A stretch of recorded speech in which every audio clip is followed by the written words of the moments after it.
There are occasionally technical difficulties, which is the fun of working in tech, that these exist and they keep us very busy. The technical difficulties, besides whatever is on my glasses right now, which is not a technical difficulty, it's just annoying.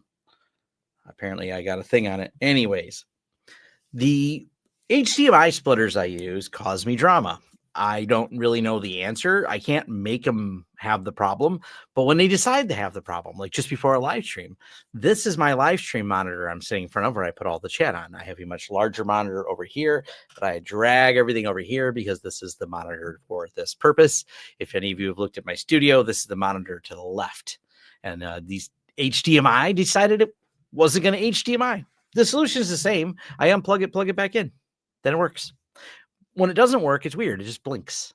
It goes on, off, on, and it stays on for about 10, 15 seconds, just enough to give you hope that the problem has resolved itself. But the problem has not resolved itself.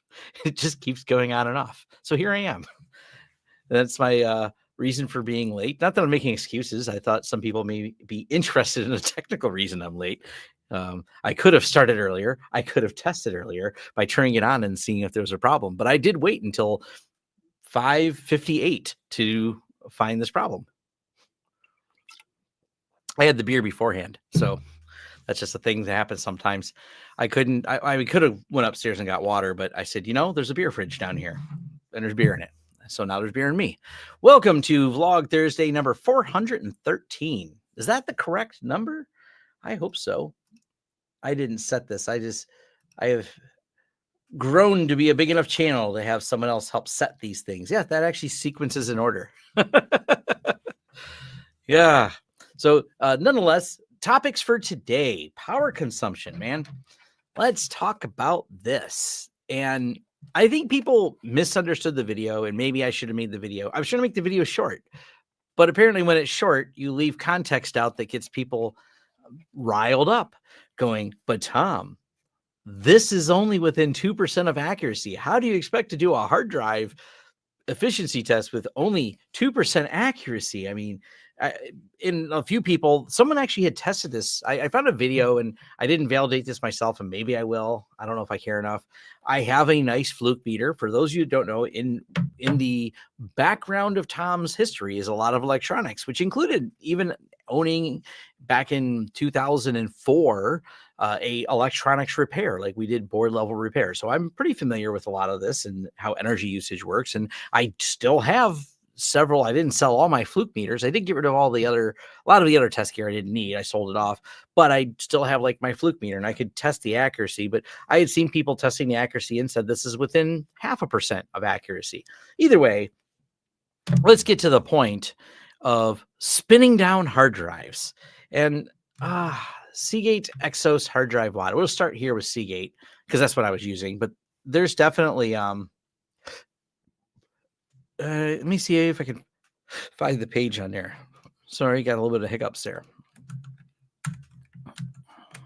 Here we go.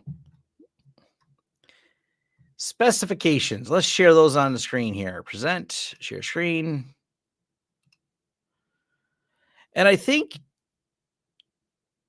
yeah, Tom didn't use the special Seagate software, which, by the way, I went and played with this software afterwards, but it doesn't make a big, the point is this, before we even get into the Seagate software, which you're not wrong, there are custom programming you can do with the Seagate software. The bigger challenge really comes down to this number right here, idle watt average of 5 watts. That is from the Seagate specs.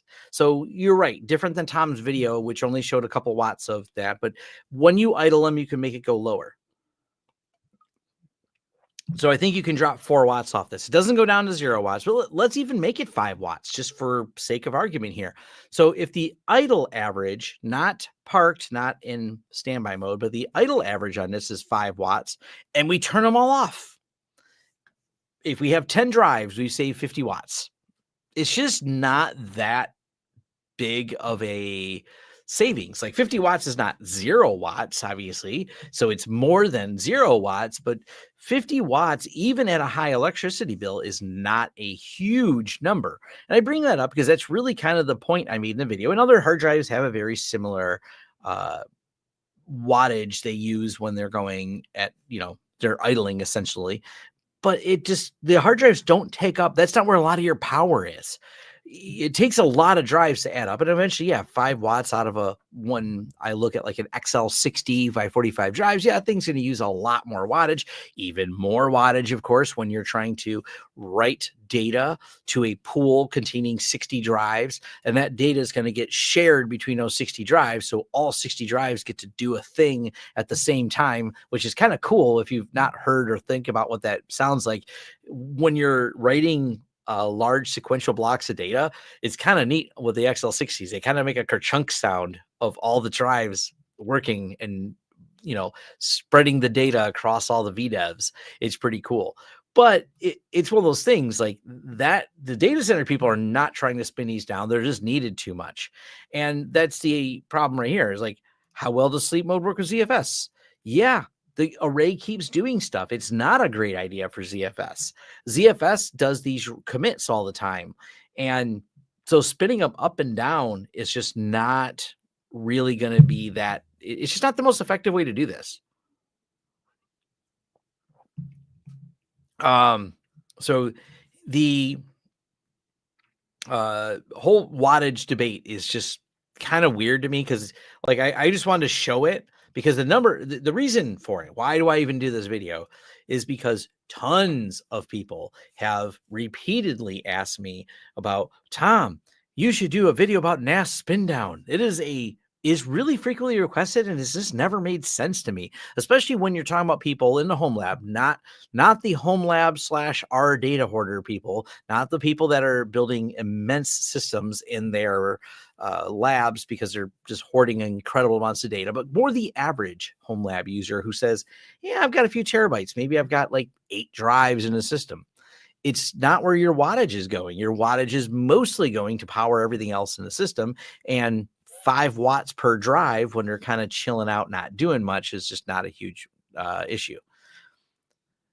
Tom, do you have any experience with the U7 access points and the widespread issues? I don't know what widespread issues. First, I've seen 0 of them posted in my forums.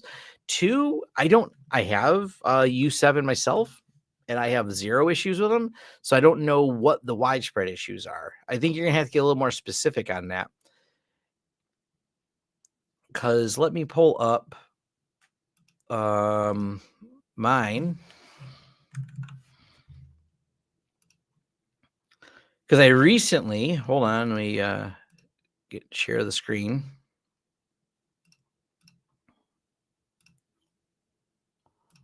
Share the right screen. There's another update. Maybe this is what was causing those widespread outages. I have several. Oh no, it does not supply sufficient power. That's probably true. I don't think I have this plugged into the right spot. There's some option here, I think, to limit the power usage on it too.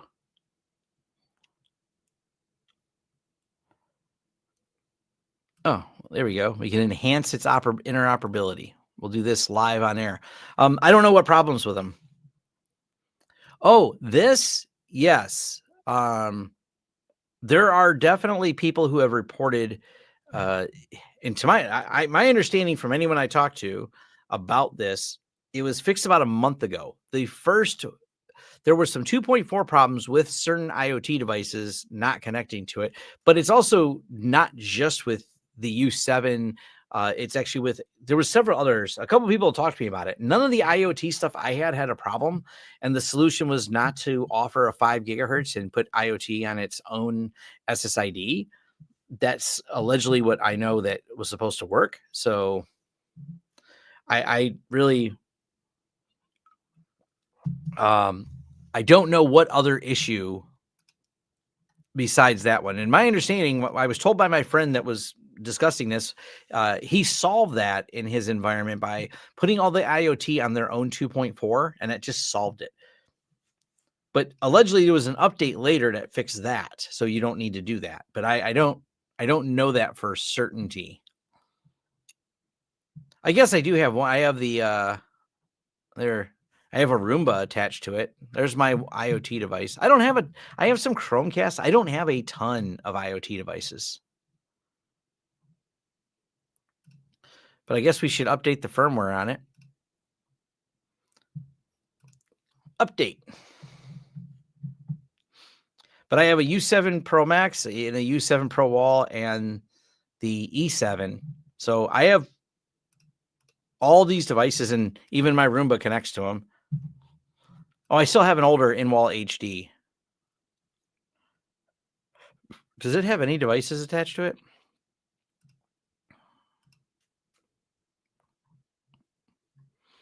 Oddly, yes, the Chromecast likes it. So that's interesting. Why is a Chromecast like that over this? This is literally closer. Weird.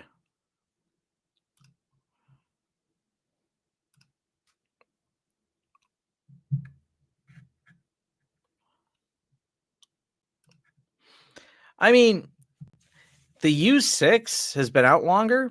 If you want, this is just any product that has been out longer. It has had more time in the market to be more mature, do some troubleshooting. So if you want better confidence, definitely I would go with the U6. We have not done, seeing as the E7 just came out, it just hasn't been around long enough for me to tell you. I mean, so many of the clients that we have haven't replaced the ones. I did a video back from 2019 with like a whole bunch of U6 LRs, or not U6, like just the ACLR, like from 2019. That customer, it's been 5 years. They have no interest in replacing it because there's not a problem. There's not any way I can convince them to replace it because it's still getting firmware updates. It still works perfectly fine. We were just talking about it. We were doing some notes and auditing things, and we were, from prior to the merger, we found a discrepancy in the data. So we were auditing, but it's funny looking back and seeing like how long ago someone installed something. My immediate reply when someone had asked me, going, "Are they having a problem with it?" I said, "Oh, no, we're just updating documentation so we know when it was installed, so we can put it in the notes for the client." And I was like, "Oh, okay." They had what the client had, just not the install date for it. So I gave them the install date. But I mean, it was. Some of these are some big UniFi projects. I followed up with a guy only a month ago. $250,000 UniFi project we did for a school district, a whole bunch of buildings. Every one of them, he said zero problems with the switches, zero problems with that. So the older stuff is good. And I mean, you want to future proof as much as possible, but there's not always a need to throw out the cutting edge stuff right away. Like it's cool, but yeah. But I've had no problems with the E7.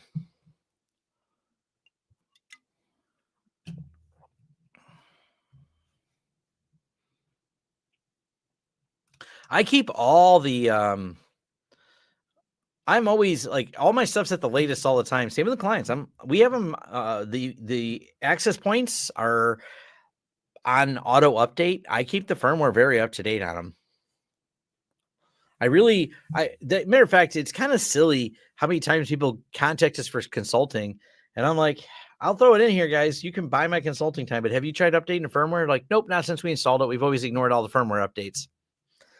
That is way, way too common for people. They're like so scared to do a firmware update, they don't do them. This particular system, let me look. It's going to be early. I don't think this one runs early access at all. Yeah, this is all stable. No early access channels on these.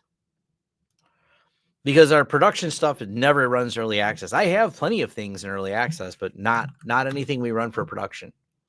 Matter of fact, I am part of the alpha program too, so I get to see things beforehand.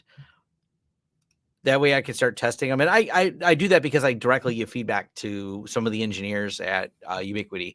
I've talked to them several times about things. So I'm very much, whenever possible, pushing them or giving them feedback about these things. See, is this one on early access? I'm not supposed to show certain things that are on alpha access, but I don't think this one's alpha. I want to pull something up though, because I want to talk about another fun thing. I think this one's just early. Where's that at?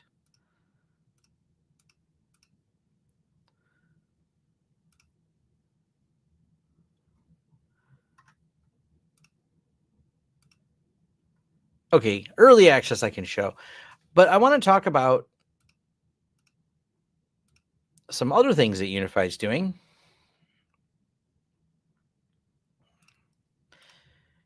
Why does UniFi have a supply chain issue?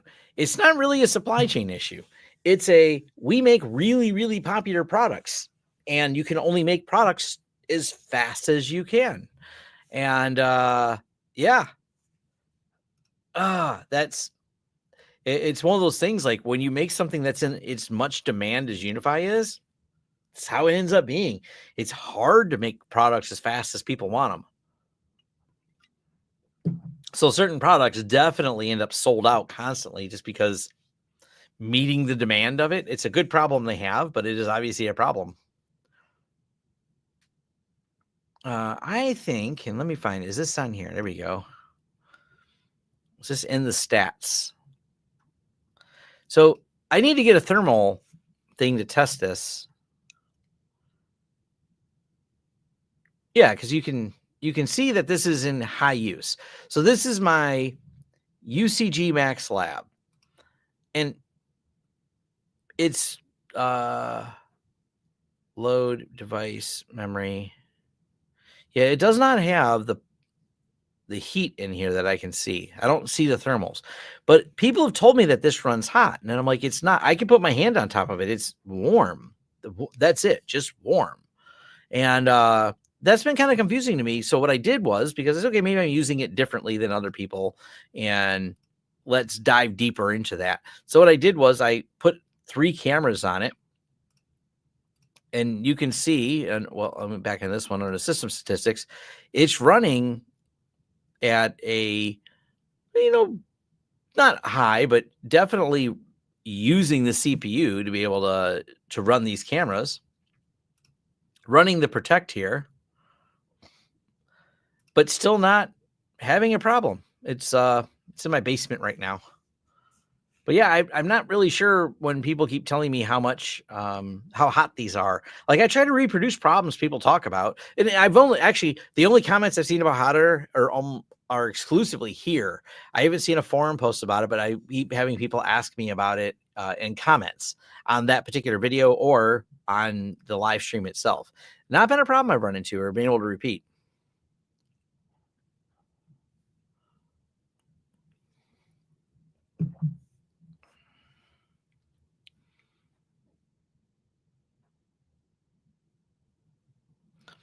You're also running a UCG Max. I like the UCG Max. Yeah, I think like of the small models they've released, that particular one hits a really good sweet spot of having the right amount of features, being affordable, and just a solid little box that the worst thing I can complain about it, which is a minor complaint, takes a little while to boot up. I think it should boot faster. There you go. Just so I can nitpick at it some, but I'm not really thinking that's absolutely terrible. By the way, DPC Technology just posted a video. It is in the realm of MySpace. I'm going to share it out later. Yeah, he did one talking about a company called Kaseya. Go check out his videos. He's got plenty of UniFi videos. So there's actually an alternative reason to go there, and a better reason, which is he's done more camera reviews than me, and they're very in-depth. So go check out the DPC Technology channel for the UniFi cameras. And if you happen to work in the IT MSP space, watch his most recent video. It may be of interest to you. So like and subscribe to his channel. I got a lot of good videos over there. No, so do I have any insights? All I know is when the stuff hits early access and we get to see it, cool.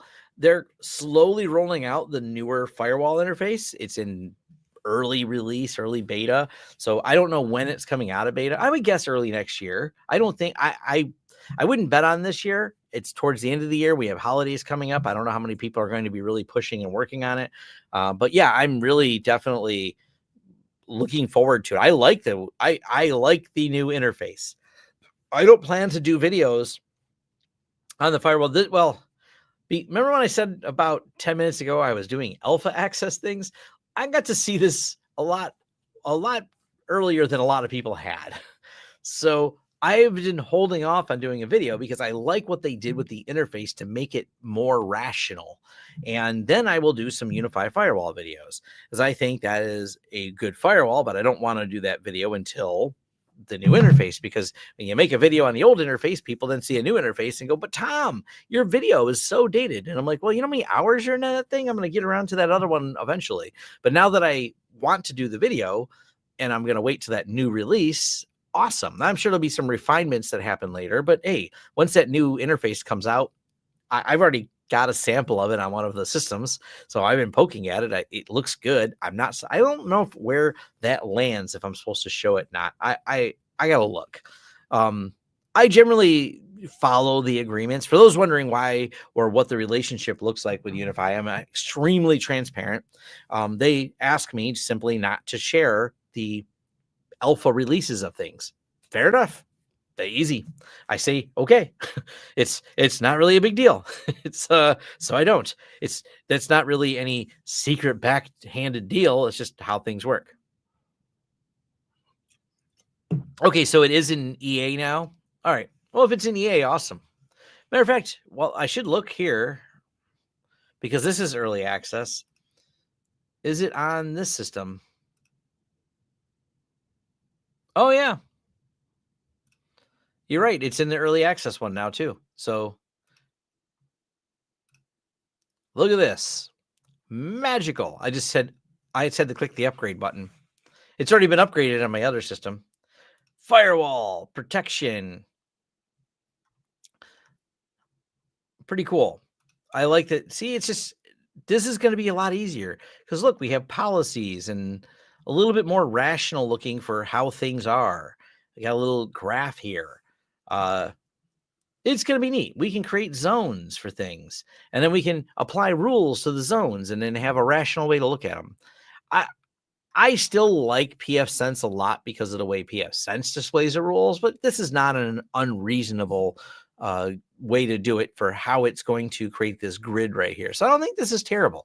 I don't know how well this is going to scale to very large deployments.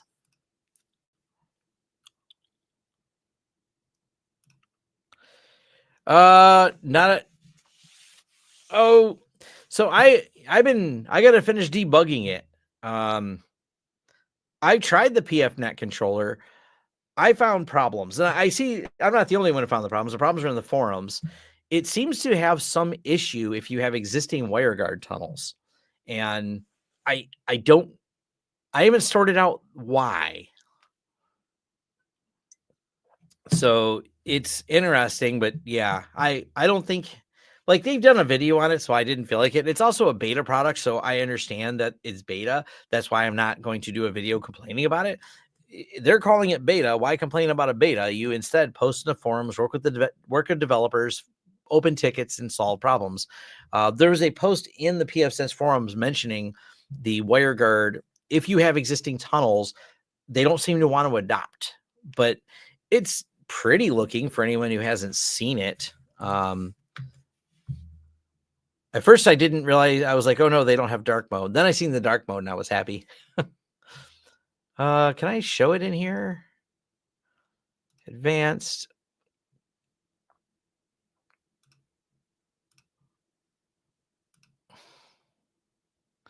But yeah, until I sort out some of the bugs with it. Where'd that go?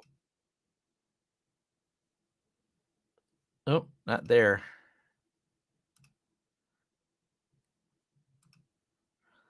Takes a second to log in. I got to get the password for it. Is it?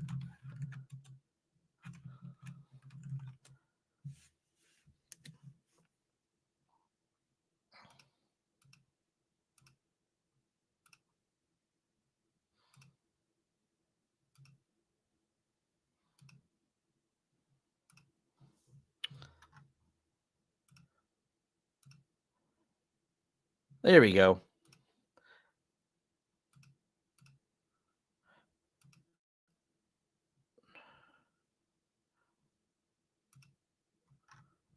Let me see if I can. How do you get back to the home screen now? That's interesting. Oh, there it is. No, that is not it. That is Not where I wanted to go. That is where I ended up. Anyways, let's just share it.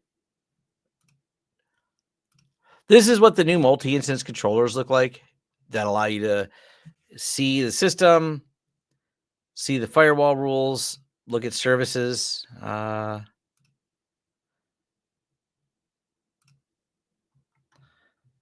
Hey, look, you can see all my I reserve everything on my network, by the way. So there's that. So you can control these options. This is a way to control things inside of it. I just haven't done a video on it because mentioned problems already. So that's the whole thing.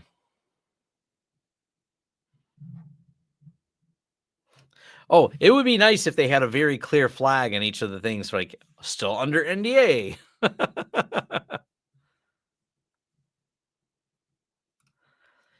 We use OpenVPN, probably why we haven't experienced problem with WireGuard. Yeah, I assume that's what the problem is WireGuard. I don't remember. I first looked at it and I got aggravated immediately and said, this is stupid. I also think they have a very convoluted way they adopt the systems. And we're running into the problem, and maybe it's not, maybe it is an OpenVPN problem. I don't know. It is firewalls that already had, and I have a couple more firewalls I'm doing clean installs on. They've been in here for 2 weeks. I just haven't gotten around to it. I have clean installs on 2 of them that are going to be adopted to each other to follow up the test. The problem is the existing VPNs caused the issue. This is actually not an issue for our clients. We don't have any inter-client VPNs. We do have between our own sites we were putting on there, like the ones that belong to Lawrence Systems and CNWRs and the different labs. I was tying all those together, and that's where I had all the problems. So I think the problems are going to be unique to me, but then again, they're also going to be a problem for people who already have VPNs in there. Now, for managing clients, it's not a big deal because for clients, I can have one system and then it reaches out to the others. But I don't know. I am interested in it, but I think it's still, and someone posted this in the forums as well. I'm of the opinion this should be a standalone product, not something that runs on the firewall as well. But I can dedicate a firewall to it. I just find it weird to have it running on the same firewall that is also it doesn't make as much sense for the managed service provider standpoint. Where it does make sense is let's say I'm a company with 5 offices and I want all 5 of those offices in there. Makes sense to have it that way. So I guess it's interesting.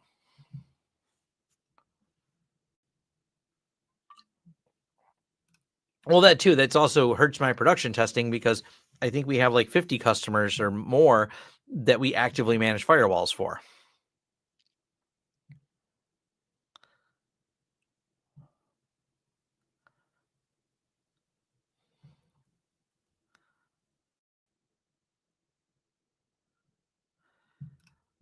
Yes, had a good Thanksgiving.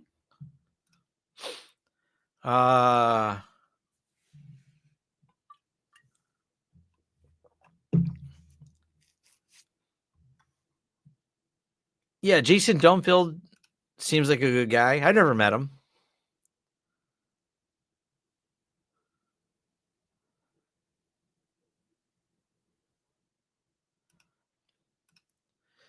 I know it's kind of how Palo Alto PAM is in a VM that connects to your physical firewall. Yeah. What do we use it for? No, we don't do anything right now. pfSense is rolling out their central management tool. That's what we were talking about. But I just log into them all. They don't really need. I kind of don't understand people to the full extent of it. Like central management's nice, but central management, by the way, and for those of you that didn't follow the latest Fortinet drama, the FortiJump is a bug in the central management system that lets people take over everything because of the mess, that is Fortinet of not factoring code. But if you look at the FortiJump bug, it is allowing the takeover of it. Central management comes with a lot of risk. It becomes a target. And when something is done not well inside of that central management system, even when things are done well, the more central management systems you have, the more threat you have in terms of a catastrophic failure. The The challenge is making sure any of those management control planes are staying very secure because they're very rich targets for doing things.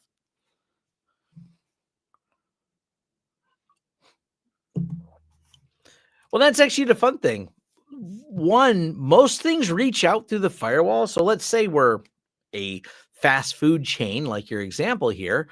What's the rule that we need to add to all of them at once? Most of them have, and we can use even something like Clover as a comment. Is it Clover? I think that's one of them. There's a couple different pieces of software out there that are for managing restaurants, and you don't need any firewall rules. The devices reach out to the cloud server.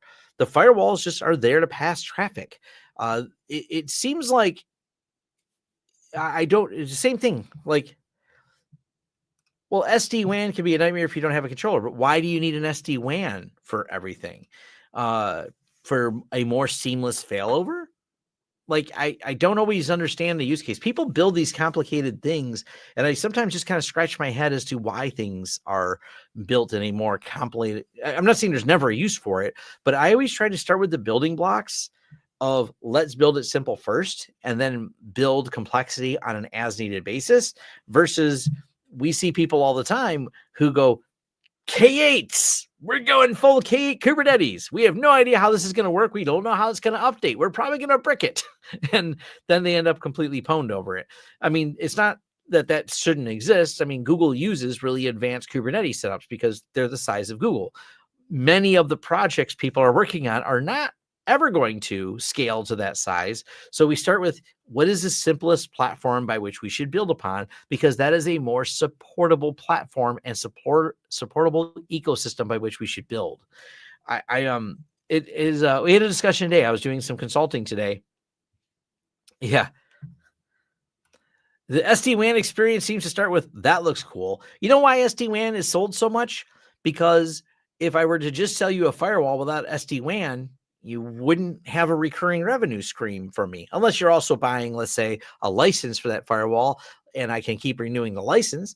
But what if we slap some SD-WAN on there? Well, golly, I can now charge you another $150, $200, $300 per month for your SD-WAN solution because you needed it, right? I actually know people. I helped this guy recover a bunch of data. Nice guy. Went to lunch with him. And I did kind of laugh, though, because we were talking about it. Because he got out of that sales mode, but he worked for a company that pushed a ton of SD-WAN for the only reason was because the recurring revenue was so good. The margin was so big. They sold every single customer on an SD-WAN solution, managed firewall with SD-WAN. He goes, our sales team would just have meeting after meeting of, you have to sell this to everybody. And the entire reason was not because they needed it. They had an entire objections list of, well, why do I need it? They would sing and dance until they got their subscription money out of you. And that's just how it works.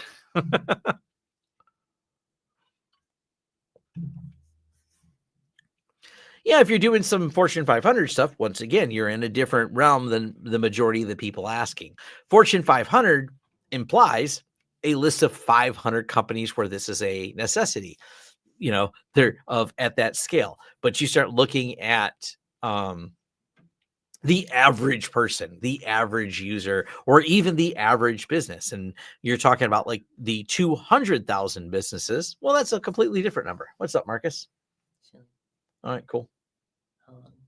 I just started, so why? What you need? I'm just curious. Okay. Yeah, I grabbed too many. Take two, please. I will not eat the other one. I won't eat the other one either. What? Stole one of my pretzels.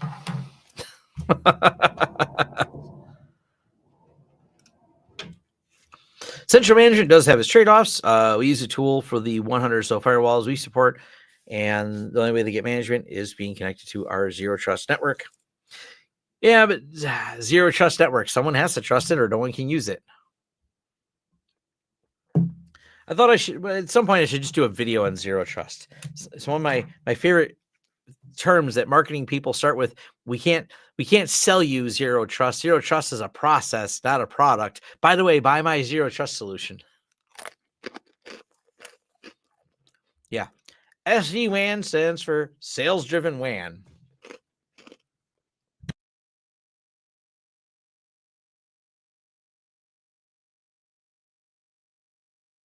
polite and we'll mute the microphone. No one wants to hear me chew. The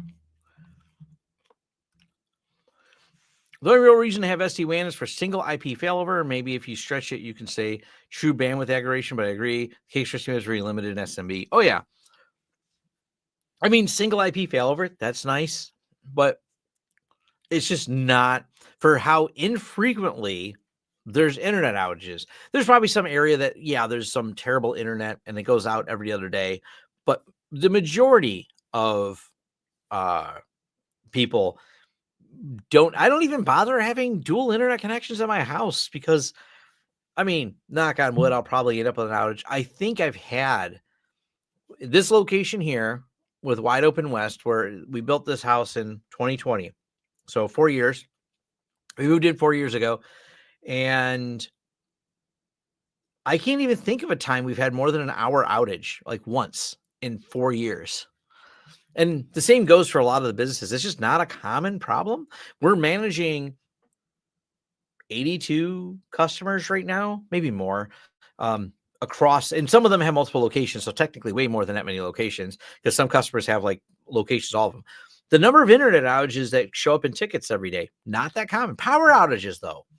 We've had a few more. We've actually, I think, had more power outages than internet outages, which makes the internet go out too, but that's a different topic. I should try and track that as a stat in our system. Do you really want zero trust? Just unplug it. Yeah. Tom, are you guys still using Untangle Arista for clients that need app filtering, web filtering, or using a different solution for this? Nope. We no longer have. Maybe there's one subscription floating around out there. We moved away from the whole Arista product. I would say probably all the subscriptions are done. The reason I say there might be some out there, some people did buy like a 3-year subscription. We have CNWR sells a lot of Meraki. They just have a lot of it out there in the field. So Meraki's been kind of the go-to for that because they've already got a relationship with them. CNWR was a big Meraki seller before, and they're continued to be a big Meraki seller after the merger. So we have Merakis out there that can do that. Honestly, though, there's not that many requests for web and app filtering anymore.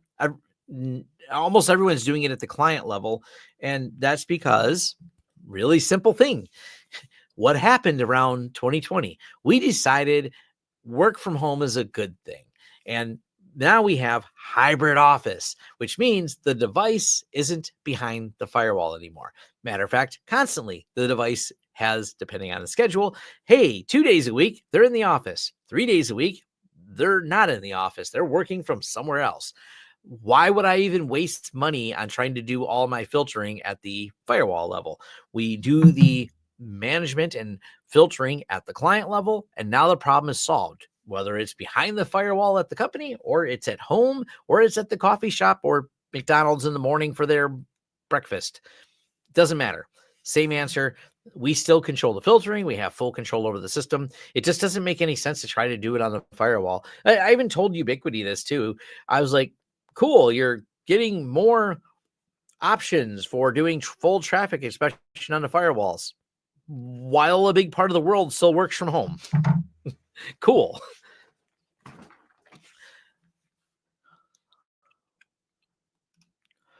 Excited about Netgate's new PF controller. We managed 30 Netgate firewalls in the wild, and definitely not very intuitive updating them one by one. It's not that hard. Since the 24 version, the updates are much safer, much easier. So, I mean, it's novel. I will set it up eventually as when it gets out of beta, but it's not world changing to me.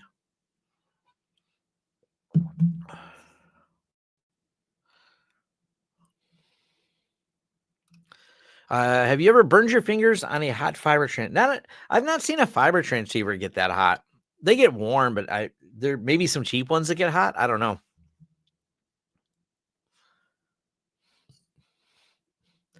Yeah, DC equipment tends to have generally has insane airflow. I don't know about insane, but definitely a lot.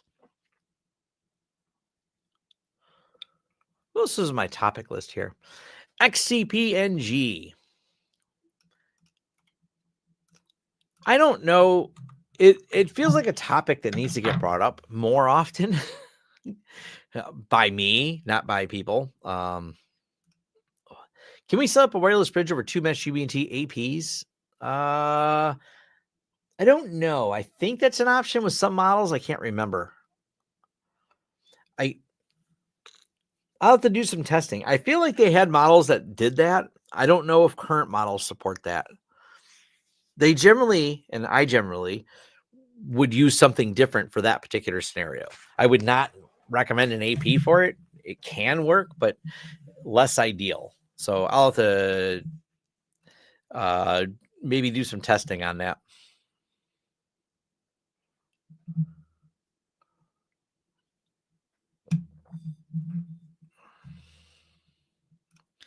Yeah, I mean, if we do the same thing with the way we do admin privileges, they're just-in-time privileges. So you have a ticket, it elevates the permissions, it creates a temporary way to do this where the person has permissions for a limited amount of time, and then it winds those permissions away. So yeah.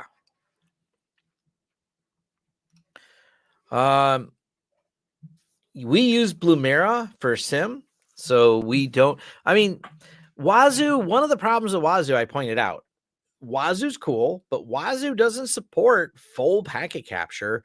So it only has a certain amount of logs. So depending on what your requirements are, Security Onion actually has almost more, because they can do full packet capture, more capabilities when it comes to doing threat hunting. But then you have to figure, and neither Wazoo nor Security Onion are scalable for managing the amount of clients we have with that many instances. So yeah, that's just there's not a rational way to run it. Now, internal security teams could probably run something like Wazoo or Security Onion if they have people dedicated to managing it, but you're not going to get that same, like if you want to do the scale for, like, we're managing so many companies, something like Blumera is Blumira. I've done videos on them before.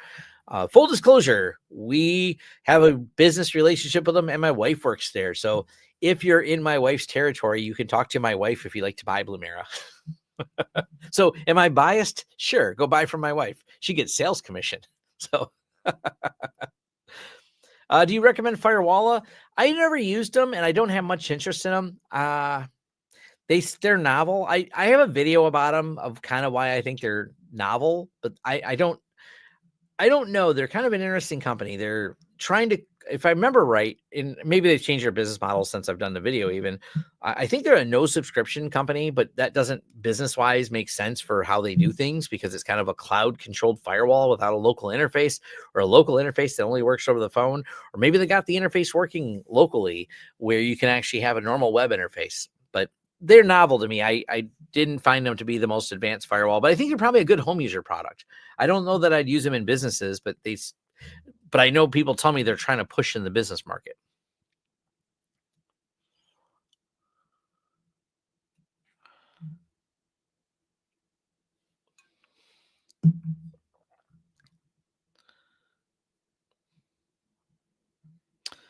Let's see here.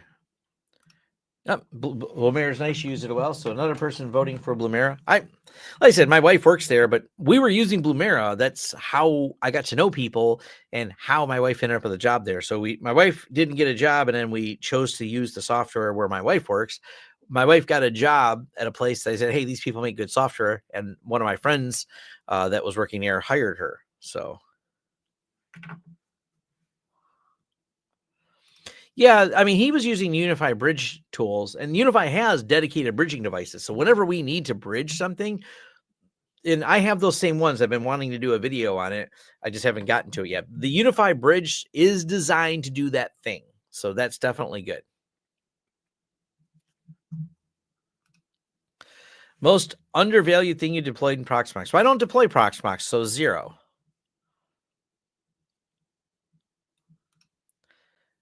We use both. We use the agents and syslog.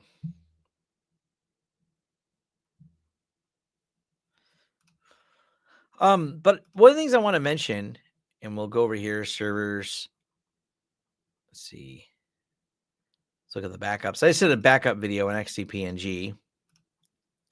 But one of the things I was kind of thinking about, and this is one of them. Here is the pool backup. And maybe I'm just and this is partly me being unfamiliar and not being able to Google and find it.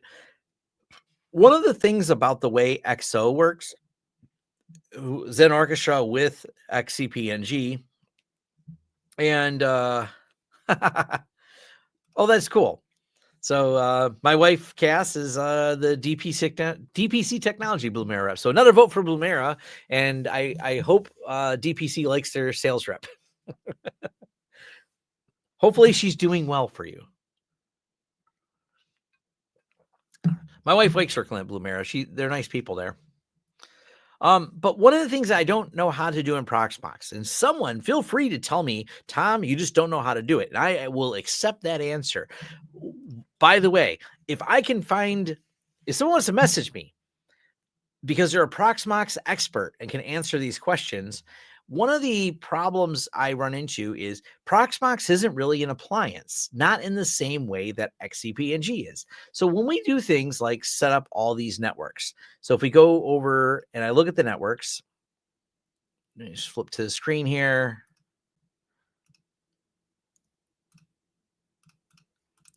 And I build all this out. So here is a list of networks. We've got, how many are on here? 21 networks on this particular system.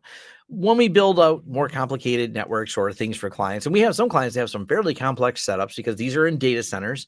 These are some larger scale deployments that we do with these. How do you back up the config for all the hosts? If you have 16 hosts, how do I get the config data for all 16 hosts backed up in case all those networks need to be, I don't know, something done with them? For me, I just go and say, do a metadata backup. And I click that button and this will successfully back up all the metadata across all the pools that quickly.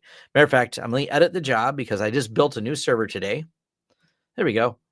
And now we have three different resource pools all put together here. So pool of Zen, XCP-ng lab, and XCP-ng LTS. I just finished this today and I hit save. And let me go. I'm going to run it again and we'll now back up all the pools. There we go. I just backed up the config to all of them. Like that kind of thing is really easy to do. And the way resource pools work, when I define a piece of a network infrastructure, so I need to define it for any groupings of hosts. There's only like the pool of Zen only has 2 hosts. And these are just my lab systems, by the way. So there's 2 hosts in this one. But if I define a network, it automatically defines that network on all the hosts. And if I have 16 hosts, I define it once and it's defined 16 times for me automatically. It doesn't exactly work the same way. And I played with Proxmox. It just doesn't work exactly the same way. And that's where some of the problems I run into with Proxmox for scalability. Can you scale it? Yes, but with more effort. And someone will point out, well, Tom, you could build Terraform templates for it. And then you could build Ansible templates. And you could do the same thing for XCP-ng, but part of the joy of XCP-ng is I don't have to. If I wanted to build Terraform and Ansible, those are completely compatible with XCP-ng as well. And I liked things defined with Terraform. It's cool, but it's also nice to be able to check a box and copy everything or press a button and immediately back everything up. So it comes down to which one's better. I don't really know the answer for absolute certain, but you can kind of see when I start doing those type of comparisons, there's some challenges within there with Proxmox. The other thing too, because Proxmox doesn't work off of a database in the back end, things can get out of sync. And I've had people, talk about that as a challenge they run into a Proxmox. And of course, Proxmox doesn't have the same built-in backup and restore features. So your DR plan in Proxmox looks different. And that's why people are so excited. Like Veeam coming to both XCP-ng and Proxmox is a big deal. Veeam has some of the stuff in beta right now. But with XCP-ng, and this is back to like the video I just did the other day, the backups, if we are wanting to do, where's that VM at? So,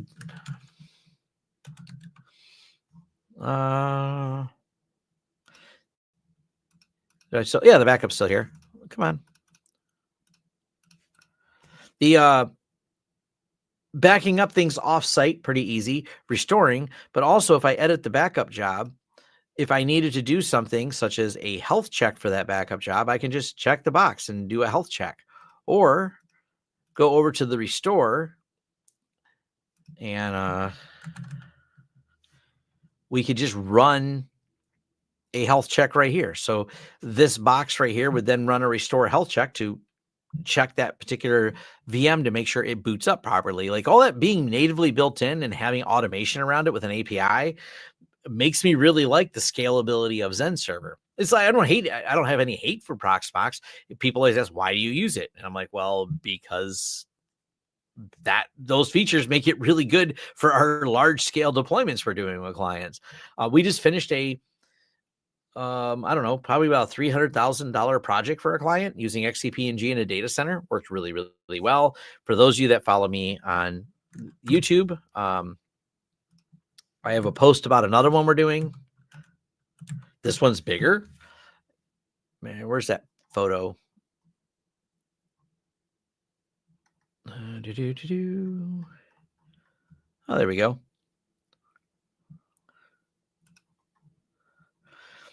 So I pointed out that in this photo here, technically you see 1, 2, 3, 4.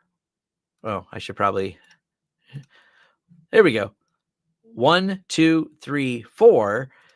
And there's technically 4 physical boxes here, but there's 16 servers. So this is another, once again, large scale project we're working on with XCP-ng.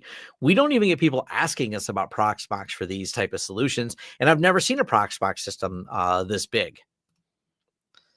I use Firewall for home, definitely a prosumer device, more capable than pfSense out of the box, easier to manage, and something more enterprise. Okay. XCP-ng, do you have customers you know that people use XCP for Citrix MCS or PVS? No, I don't do any Citrix, that much Citrix stuff. Mostly it's just straight up VMs.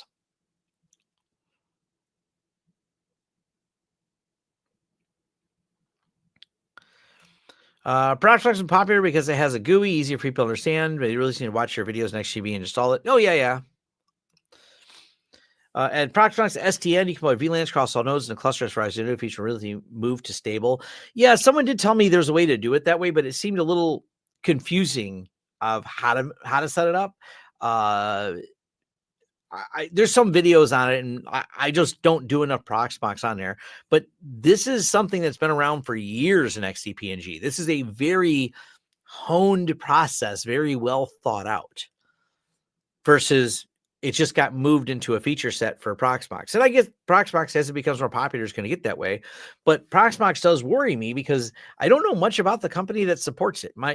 They're very vague. They don't give you, there's not like a good history of the company, or at least maybe I am bad at Google, or actually Google's become bad. I can defer some blame to Google being really terrible at search now.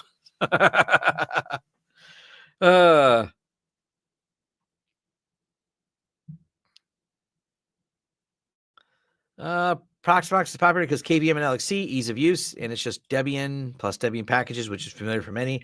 Well, and that's actually a point I have about it, because the being on Debian is pros and cons.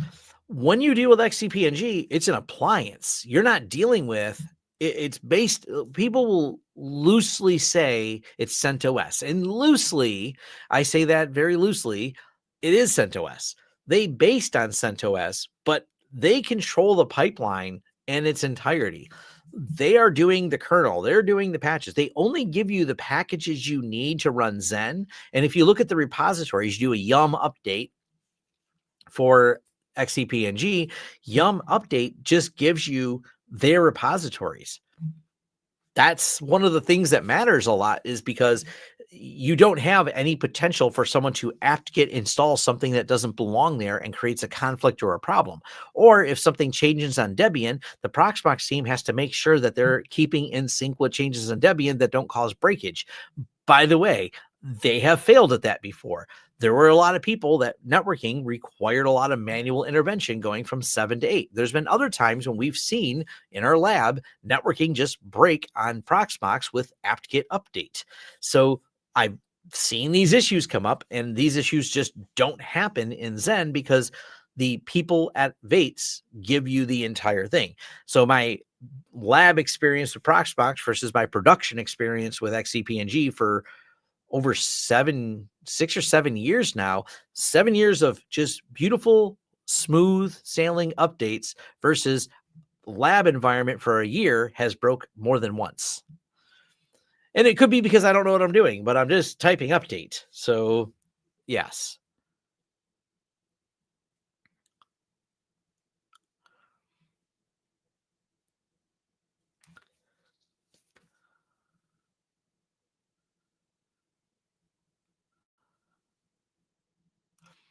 I was going to say lack of VGP was a showstopper for me, but I checked X2G. It was only supported with commercial Zen server. There is certain support for it. I don't use vGPU enough. It supports pass through, but that's not something that the majority of almost there's like a singular client with an engineering need for the vGPU one. It's not something we run into very often. VMware has priced themselves out. And even though VMware has done things to say, oh no, we won't price ourselves out, we're going to lower the price. No one likes VMware anymore because no one trusts Broadcom. Broadcom is a truly awful company, and they are doing awful things to VMware, and that's where that has landed. So they have, like, it's one of those things like, let me pull the rug out from under you. Oh, let me put it back at a lower price. But it's only until you can, it's only because once you switched away, we need to lower the price again, but we'll raise it again as soon as we think you won't switch. It's stupid. No, I would say chatbots simply give me worse answers. It depends. They're good sometimes. I don't know that, was it called Search GTP? I've tried them. Sometimes they give me answers. Sometimes they just give me different garbage.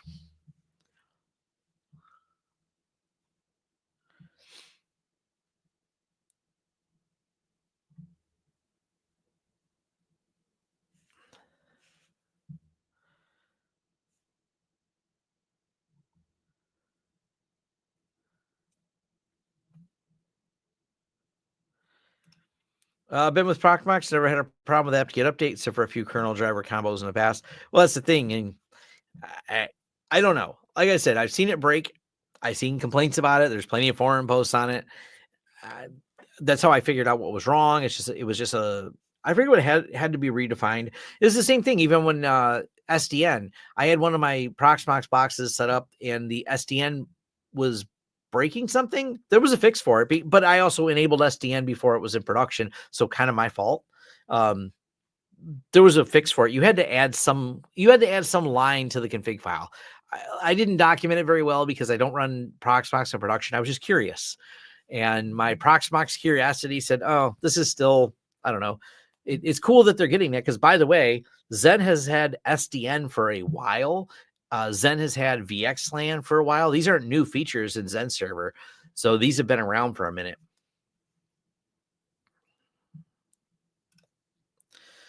Do you install XCP on bare metal? Yes. Orchestra runs as a separate virtual machine. It actually can run anywhere. You can run it on your own system. You can run it on a separate box. Zen Orchestra itself can be a completely separate system. It's an architecture thing because where you run into the scalability, you need a Zen Orchestra instance to manage. I don't know if it's 1,000. I think you can manage up to 1,000 hosts. I'm trying to remember what the limit is. It's a pretty high limit. So you can create all these different pools, all these different systems in one Zen Orchestra, even across data centers. You can have a Zen Orchestra instance that reaches out and talks to several data centers. And we have clients with this architecture. It'll work in multiple data centers at the same time with one instance. So it's a one-to-many relationship. So it is heavy from the perspective of single individual. It becomes a really nice scalable system when it scales up to be a larger deployment across several data centers. The two things I recommend, I mean, obviously XCP-ng is top recommendation. For small business though, honestly, there's some people, it depends what defines small business, define the number of VMs. People who just want to run 2 VMs. And if one of those is Windows, the Hyper-V might not be a terrible route to go. I still don't like Hyper-V. I wouldn't run it for much of anything. Do we have a couple people running it? Yeah. But generally XCP-ng is my go-to for that.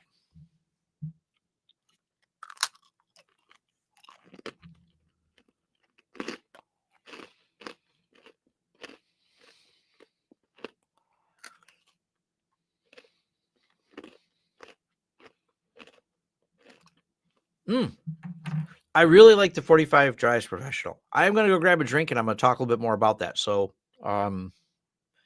where's my be right back thing? Hey, there it is.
All right.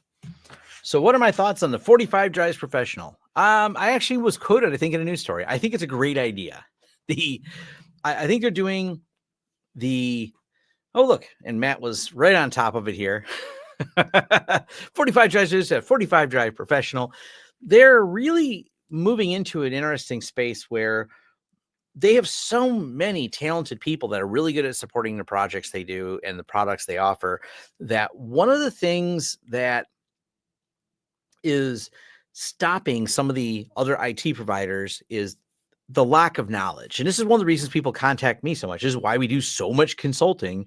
I put out a lot of videos. I show the projects we do. And then people go, well, I like to do those projects too. And there's a difference between watching or reading about it in a home lab or watching someone do it in their lab versus doing production systems.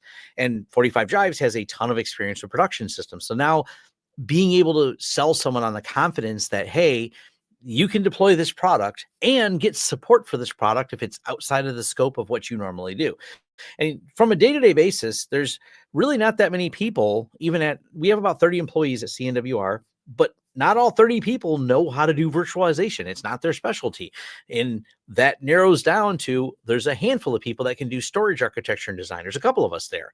So someone being able to say, hey, I'll help you with it because it's not your everyday job. And that's where 45 Drive Professional comes in. In some ways, they're competing with me, but they're supporting their own products.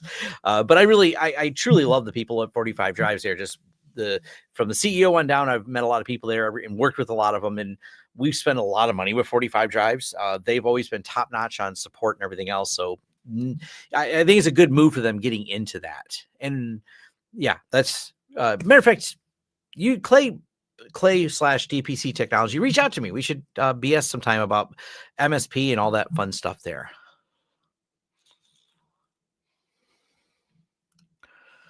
Do you run XOA within the pool or a separate outside machine? Like if the host goes down, what's the fallback? Oh, the fallback is just SSHing back in, but you can also connect another XOA instance to it. I can connect mine, remotely to someone else's if I needed to. So definitely there's plenty of options. I don't worry. It's not like, oh no, what do I do? The cluster has gone down. If an entire cluster goes down, there's usually some larger problem that I need to solve. So that would be the first thing I need to do. And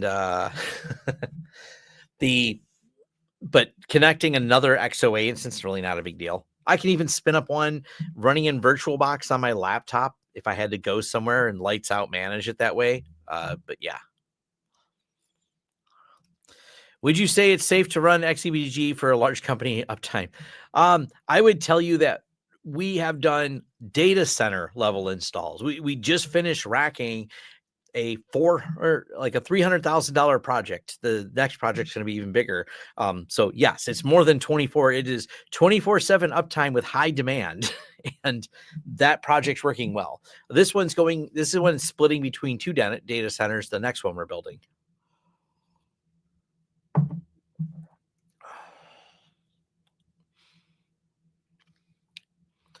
Oh, Dentrix. Yes.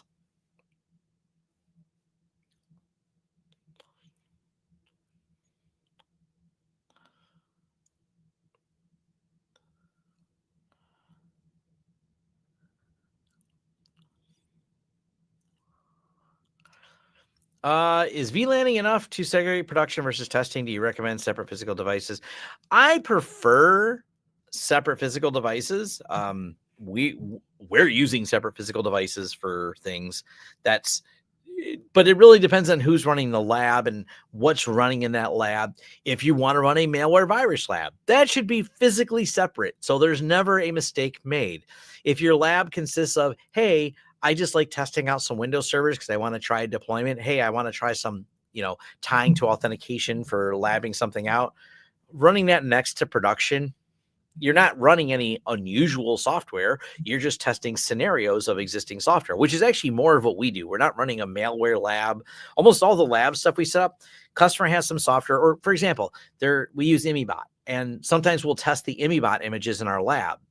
That can run next to production. Worst case scenario, it borks the system that we deployed it improperly on, and we just revert to previous snapshot.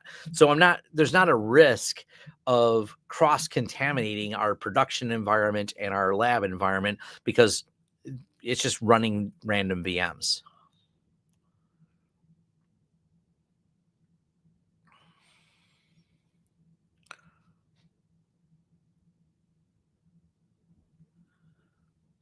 Is it cost effective to go to XCP-ng than Hyper-V from VMware? I would say yes, but I don't know your situation. Cost effective is a general term. I mean, if you already have some of the licensing for Hyper-V, you're not paying extra for it, then I can't really beat that price.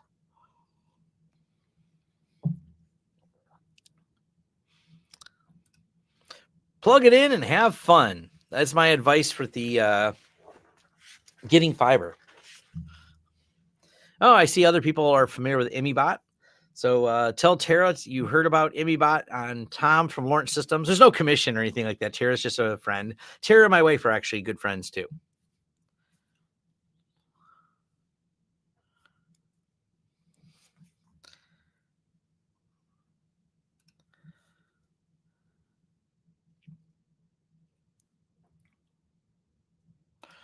I would not recommend running. You can run TrueNAS inside of Zen. I think it's a terrible idea. Okay, so you met Tara at MSP GeekCon. Yep, Tara's awesome.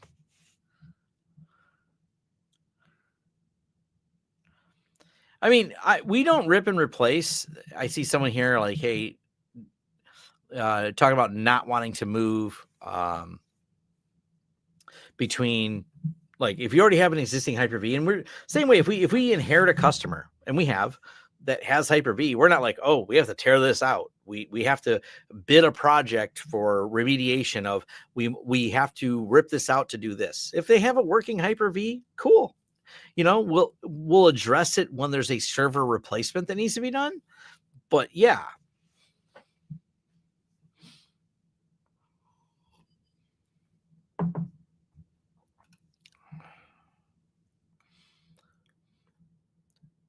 I seen someone had another. Where is it at? Where's the other question I seen? HP Aruba versus UniFi. So before I didn't know about this, someone reached out to me. Most of the Aruba stuff I've seen, but this exists. Just good luck finding it on their site. I haven't looked at their site. Maybe they made it easier to find. Aruba actually does have a controller option. If not, you're tied to the Aruba cloud. So, let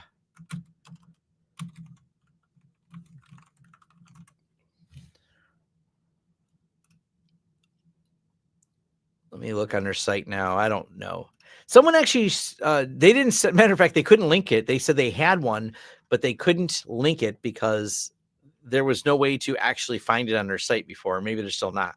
So Aruba used to make these boxes, maybe still does, that were specific so you could self-host the Aruba control software, which, by the way, last time I looked at the HP Aruba software, it didn't hold a candle even to Ubiquiti. So maybe they upgraded it. I don't know.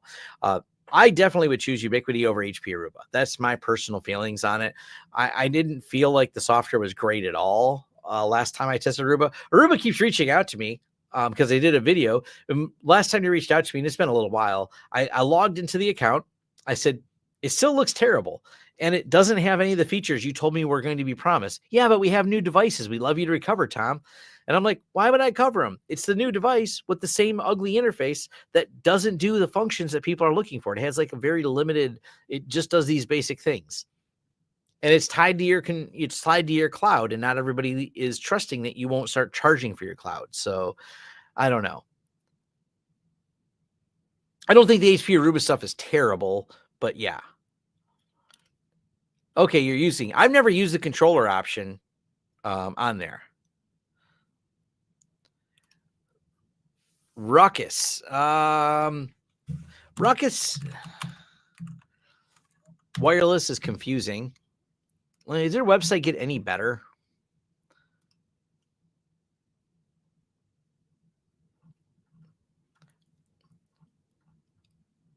My last deployment where someone contracted us for wiring and we had to deal with Ruckus, they were just a absolute headache to deal with. And we had so many stupid problems with them. It was all just service problems. Like the access points that worked were fine. All the other ones were just, I don't know.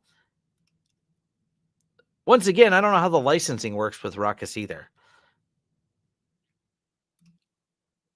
Looking at their site now. So how good is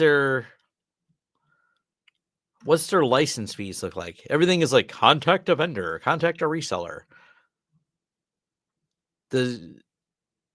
What you have to do is Ruckus wireless license.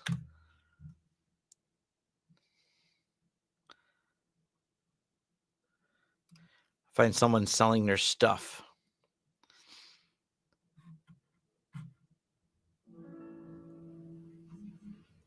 Ruckus Unleashed multi-site manager. Ruckus Unleashed single site manager. I don't know enough about their licensing to also tell you. That's also part of the confusion. Can run control on a device itself or virtually. Cool.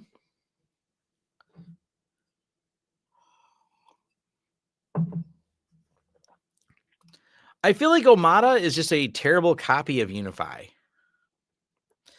I've had we quit offering consulting on it because it was too much of a headache. We actually found sometimes just resetting and readopting magically made the Omada stuff work. We don't know why. It just seemed annoying. And a couple of my friends ran it, and they said it seems like when it updates, it just breaks things. So they kind of didn't want to update it anymore. Then they found a bunch of security vulnerabilities, and they're like, "Oh no, now we got to update it again." Um, I've had a few friends that worked in hospitality that told me Ruckus, once you understand it, is okay, but it's hard to understand.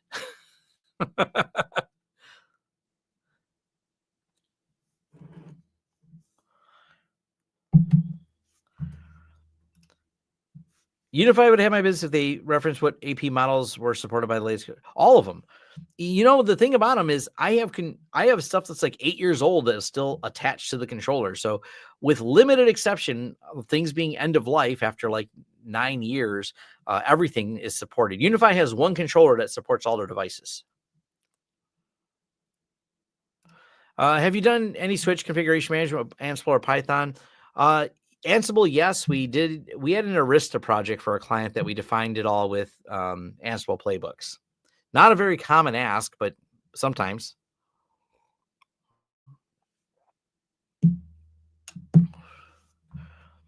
Yeah, Omada is more like Gen 2 of UniFi, years ago of UniFi. NFS is what I use with XCP-ng.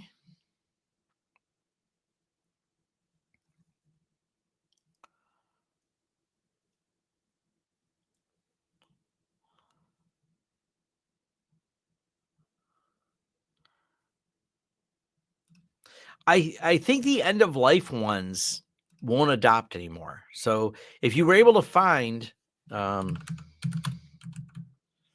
life access points, where is there?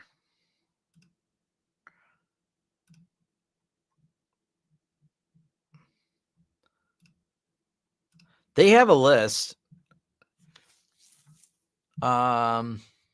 But let me see if I can find this on the customer real quick.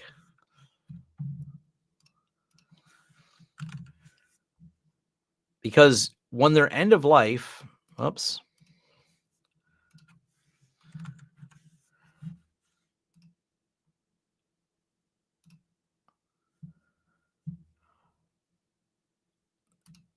I think these are.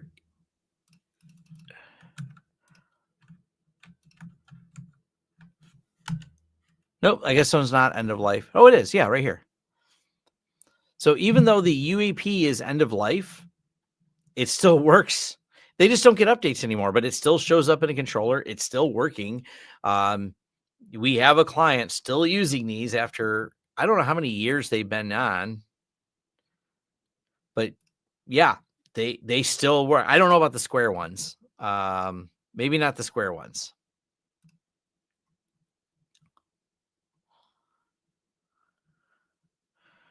You're not likely to get me doing a live stream about network automation. I just don't do enough of it. It's not our core thing we do. Where's the list of end of life APs? Right here. I just Googled it. I didn't use a chat system, a chat GPT search engine, but I threw the link in there for you. It's on their site, help.ui.com/hc-enus. Article 15, 1, 2, 3, 4. There's a lot of, that's a long number. I'm not even going to try and say that number. It's that one, 1500128. Yeah, that's a lot of numbers. But yes, they have a page with all their, what they call vintage and legacy products.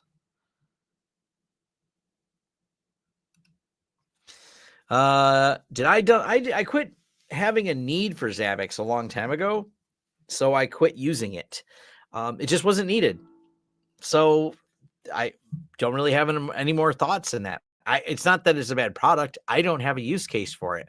If you have a use case for it and it fits your use case, it's a good product. It seems to be popular and supported.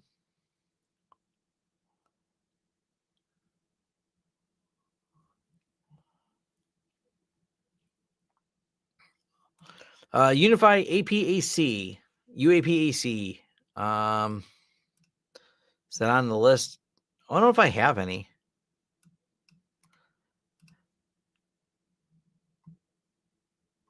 When did that one come out?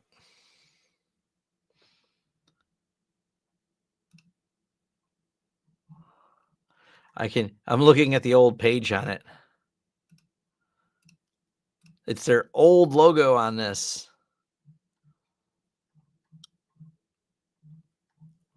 What's the year on it? Is it on here somewhere?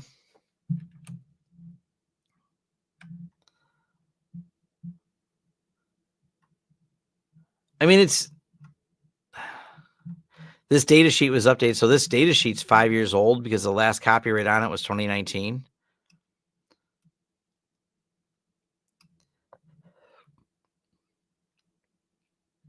But I don't know.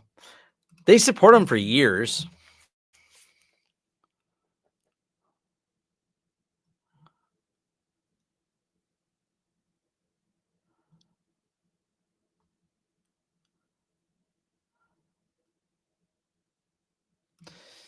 Yeah, I have a I have a UniFi video install.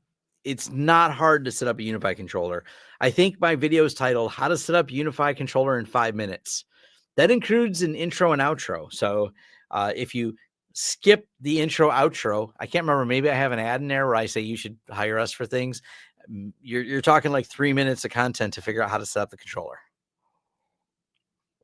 I mean, I don't cover how to load Linux, which I think there's a comment for someone angry I didn't walk them through loading Linux. I didn't tell you where the on button is for the computer. I expect some things are a prerequisite for this. Yep, the Glen R scripts. That's all I'm pointing at. Is just use the Glen scripts.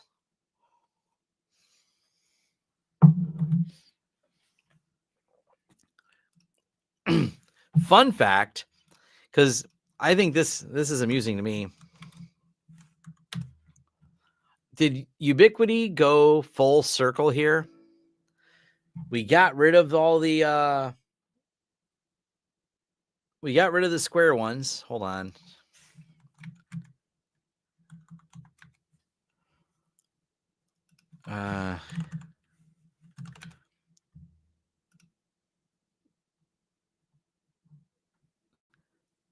There we go.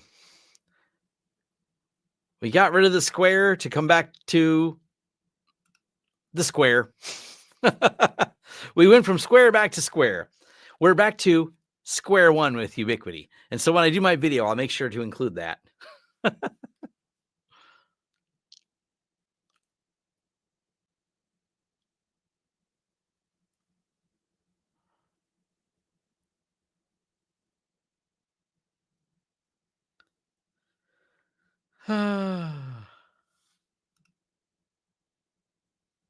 But yes, absolutely. Has Ubiquiti gone back to square one? Back in the day when they had their square ones, now they have their square ones again. Well, it's rounded edges, so it's not exactly square. So that's a thing. 10 streams, Enterprise 7 campus with advanced Prism RF filtering.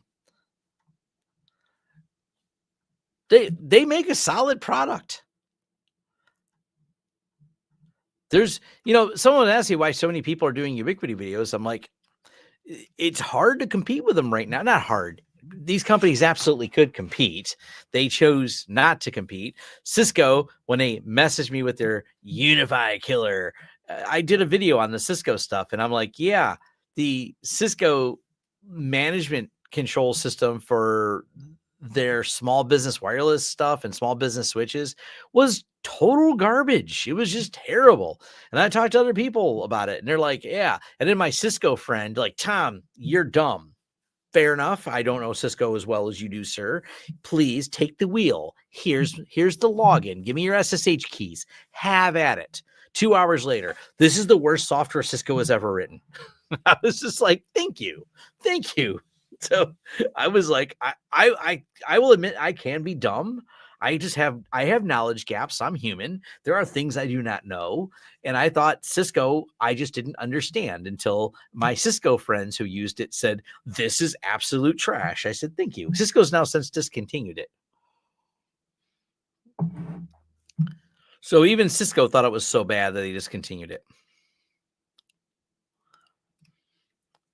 My problem about running the Ubiquiti network application server as a Docker container.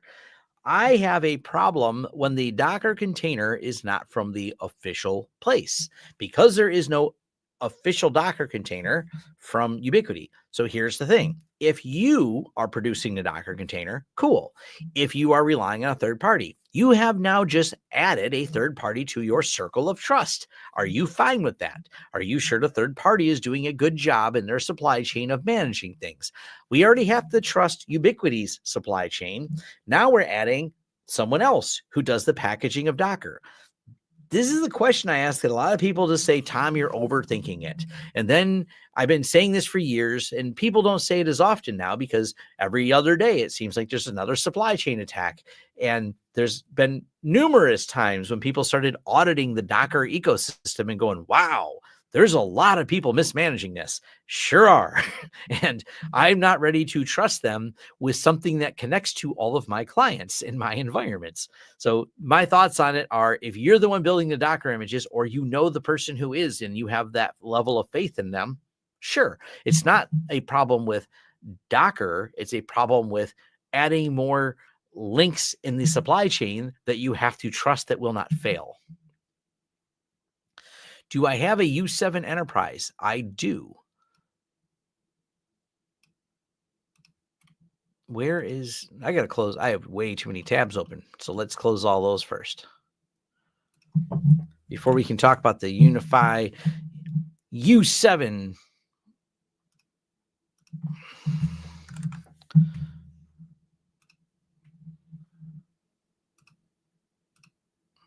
Or E7. I have a U7 and an E7. So I got both.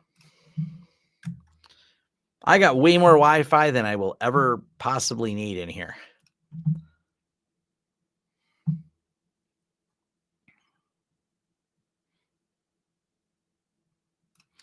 Oh yeah, me probably complaining about Squid Proxy.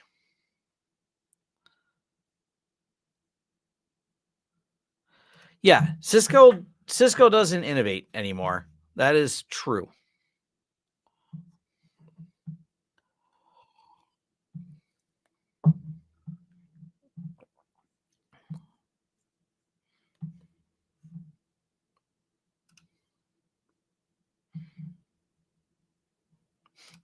Yeah, we all want that time back we wasted on the Cisco CBS system. It's just not good. And I don't know why it's so bad. It's like they could make it better. They didn't give it to the top dev there. By the way, every time Cisco has another, and I say another because who knows how many more we're going to find, every time we find a Cisco box that has yet another hard-coded password, at some point, there seems like, I don't know, someone could just go through the code base internally at Cisco and hit Control F, password. Where do we bury all those passwords in our code? Let's just spend some time auditing this, because it seems that they eventually get found anyways. It would be better if they were found by people at Cisco. That would be great. But Cisco's like, we'll just let the people find them because it's cheaper. Eventually the hackers will do it. They get to do a write-up. They get some fanfare. We get in the news again, for better or worse. And they do all the bug hunting for us. We're not even paying bounties on that one.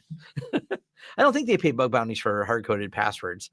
They just go, glad you found that one. We forgot where we put that password. We're Cisco. We can't be bothered to actually audit our code. Why would we do that? You're doing it.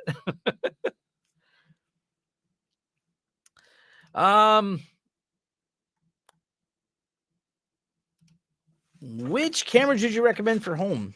You know, I've not researched him enough, but he was commenting earlier. If you look for DPC technology, he's got some really good in-depth videos on all the cameras that UniFi has to offer. I've been testing some of their newer ones, but I haven't really put any type of comparison of them. So I couldn't tell you like this model for this reason. I mean, UniFi has a good listing on their site, but all the UniFi cameras so far, all the ones I've tested, I would say are really good. I haven't had any of them that I've had a problem. But of course, an easy thing to mention is when you are looking at these, when you look at the cameras for UniFi, they obviously have quite a few of them that are not going to suit your needs, but maybe they will. And when I pull up my cameras, let me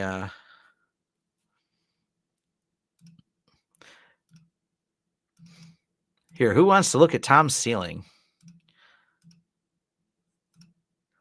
I kind of think these are cool. These are the AI 360 cameras. Whoops.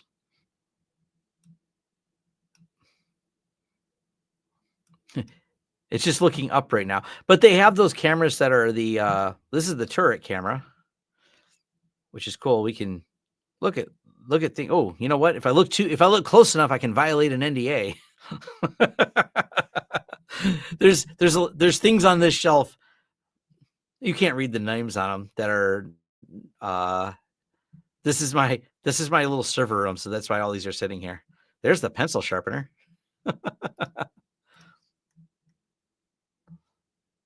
But there is there's a box on the other side of this box, or maybe it's on this box. One of these things would violate an NDA if you could read the numbers on it. I know you can't because I stared at it already. Whoops. This is why live streams are fun.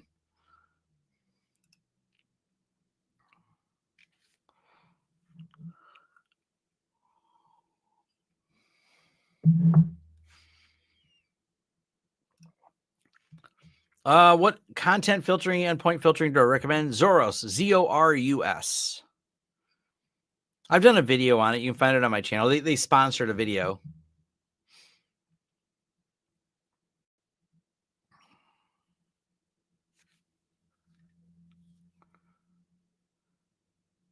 I just really don't like PTZ cameras, but that's my opinion. I usually want the camera to look at the thing all the time that it wants to look at. And with higher resolution cameras, that works. I'm still a fan of Synology cameras. Don't click HQ, leave it in auto. Yeah. UniFi in-wall APs. I like them.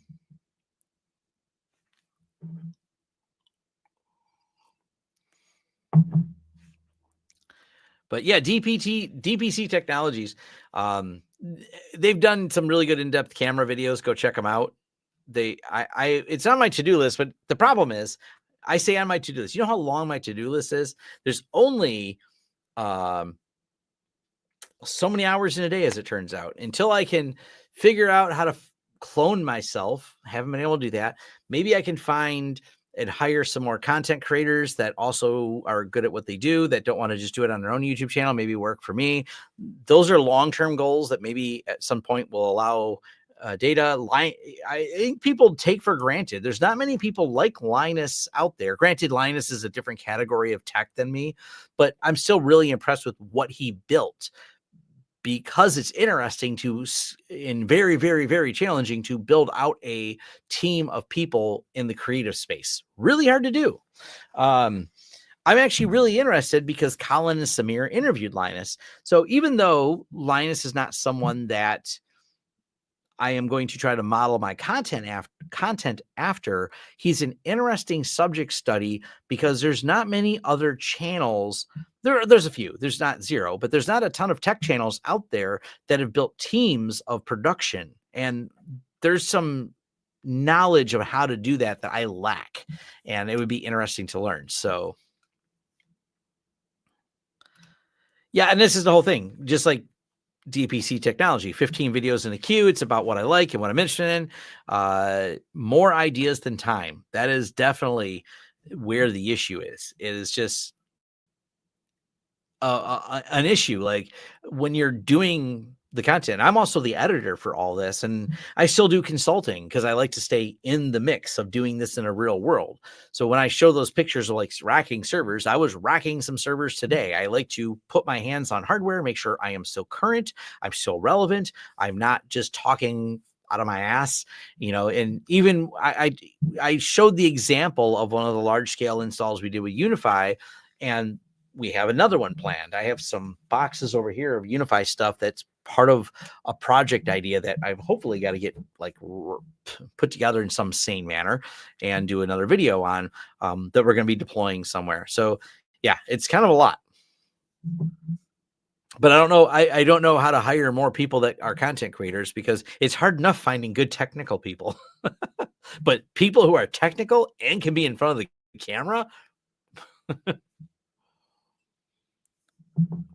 especially, it's interesting the breadth of things I cover. We've talked a lot on this channel about UniFi today on this live stream, but I also talked about Security Onion, Wazoo, which I've set up both.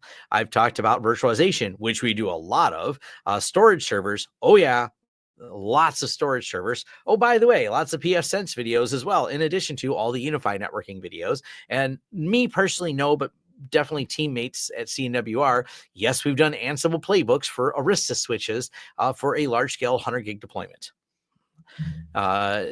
That's where my limit, I said, was too. People said, well, you do a video on how to do that. No, I don't have the time. And I know it's such a niche video. It wouldn't be that popular. Yeah. Buy time by outsourcing. If only it was that simple. It's who do you outsource to? I definitely built my tech company, and as we build CNWR, by hiring people and outsourcing it. That's fine. That's a pretty well-defined thing. How do you build a creative company? There's not an easy thing to do. You look at the top YouTube channels almost always. Even you look at someone, I know Mark Rober has a big team. He's got a large group of people that work with him, but he's kind of the focus and the talent that goes into a lot of what happens at his thing. Linus, like I said, when you narrow it down to the tech space, Linus is kind of a standalone because almost even many of the other big YouTube channels, not, like I said, not 100% of them have very few people working there at all. There's usually like one person producing the content and then maybe an editor or two or someone else helping the background, but it's not like like Linus has over, I think he said he's got over 100 people working there. Very different. I'm like 8 people. Oh yeah. Matt's like 8 people in one. I was in the background. First of all, Charles Dean coming on. Hello, Charles. I hope you're doing well. And just so you know, I've been talking to Clay Archer in the background as well. We're going to find some ways for you guys to do some content together. It's going to be good. Absolutely. All right. I'm going to disappear. See you guys. All right.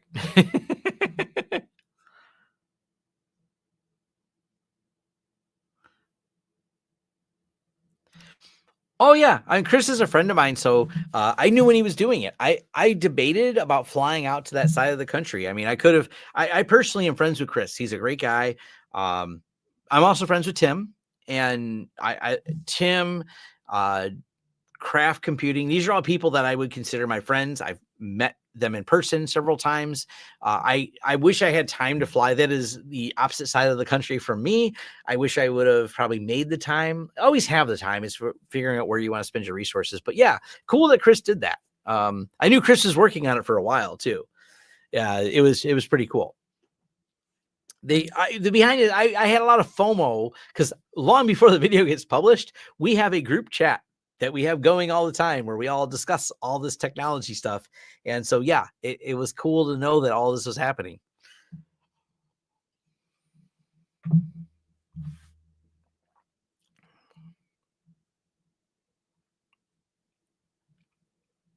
Yeah, they did a good job on it. I mean, Chris was really fascinated with it. Chris is interesting. The Chris from Crosstalk is he really, Chris really likes the rural aspect of that place. It really intrigued him. And, he lives out on the East Coast, out in a kind of countryside area. He's not really a city person, was the way I would describe Chris. As much as he is a technology person, Chris also likes the kind of the wide open spaces and the woods and things like that. But Chris is a great guy from Crosstalk. I met with Chris in Miami. Was the last time I seen him, and it was funny because I learned that Miami's probably not the place for Chris. he enjoyed his time there, but I don't think he's as much of a let's be around a bunch of people in a city person.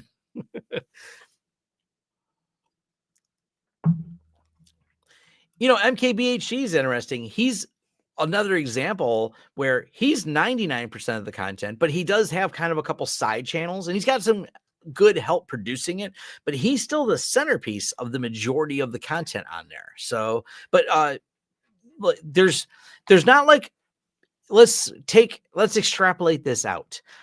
When you talk about big YouTubers, we talk about a list that is manageable that we can talk about. If we were to say, hey, how many technology companies are there? How many managed service providers? The classification of company that is CNWR.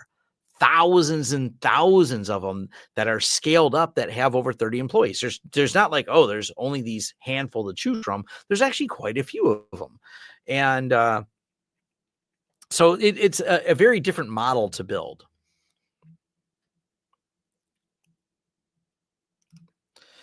I watched this here to go to content since it started. When Brent started talking about the internet solutions, I kept thinking Chris is the guy. I was excited when he actually did the work. Oh, yeah, absolutely.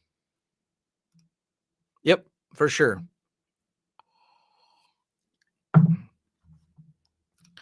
I just did a video about this because this is a confusion, and you can watch my video to understand this better. The only issue I have with UniFi is I need an account to manage what I paid for. No, you don't. You do not need to have a cloud account to use the Ubiquiti. They can be set up in standalone mode.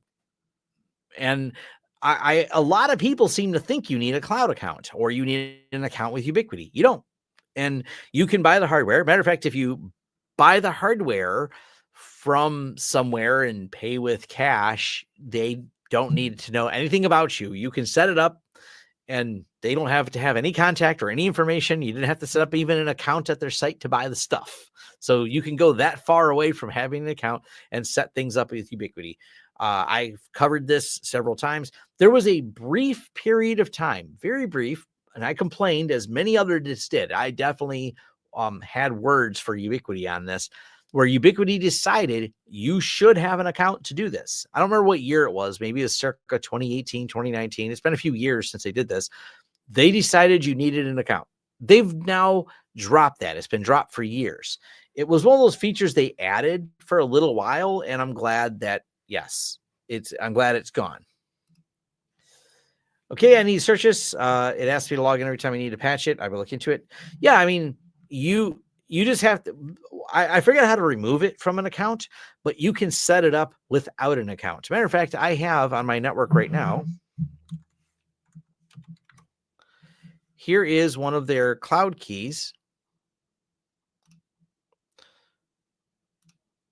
that has no account attached to it. Something of note, when you don't have an account attached to it, you can't get early releases. I thought that was interesting.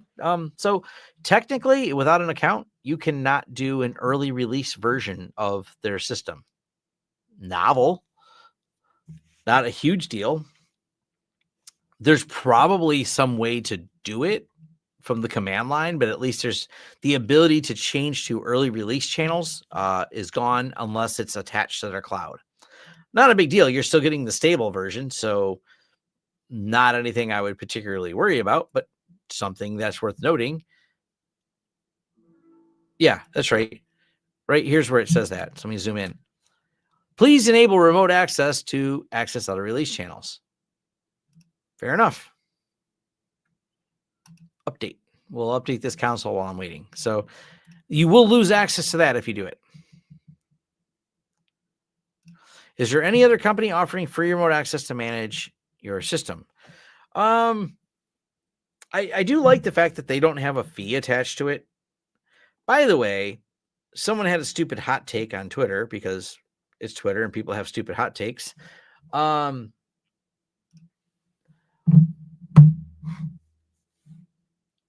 me mute this. All right, there we go.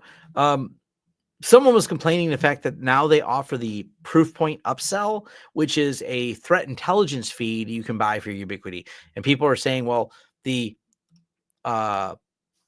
threat intelligence feed is breaking Ubiquiti's promise of giving away things for free. And I'm like, what do you mean? They give you all the software updates for free. They have an end-of-life program that's rather generous compared to some other companies.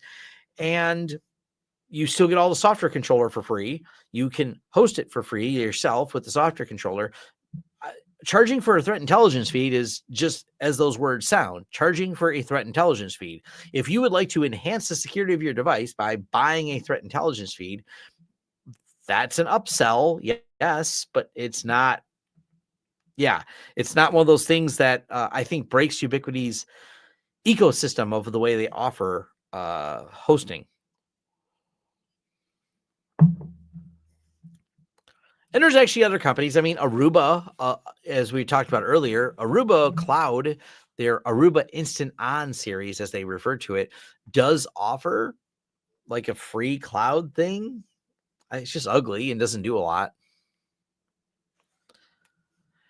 Good to see the bearded IT dad here. He's on a different time zone. I was gonna say it's like almost 8 p.m. here Eastern times, but you're probably just now getting home from work. or just stopping working. I don't know how much you work from home. I've never really asked. You should follow the Bearded IT Dad. He just crossed the 50,000 subscriber mark, and he's got some new interviews that he just posted. I think you just posted a video with you and John Hammond, if I'm not mistaken. If you're looking for some IT career advice, check out the Bearded IT Dad. Definitely got some ones on there.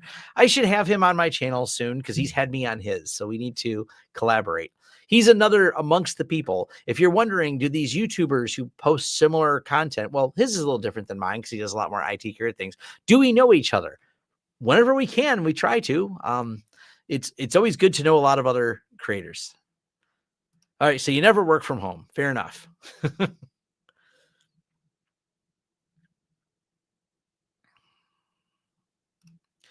It's not like the threat feed is free or free or easy. Yeah, though it is a lot to produce a threat feed, so I get why they charge for it. And they tell you who they're getting it from. They're not hiding it. They're not saying it's the UniFi threat feed. No, it's called the Proofpoint threat feed, which means it's coming from Proofpoint. At least that's what I'm assuming. This is a fair point too. Proofpoint does license this threat feed to other companies. That is correct.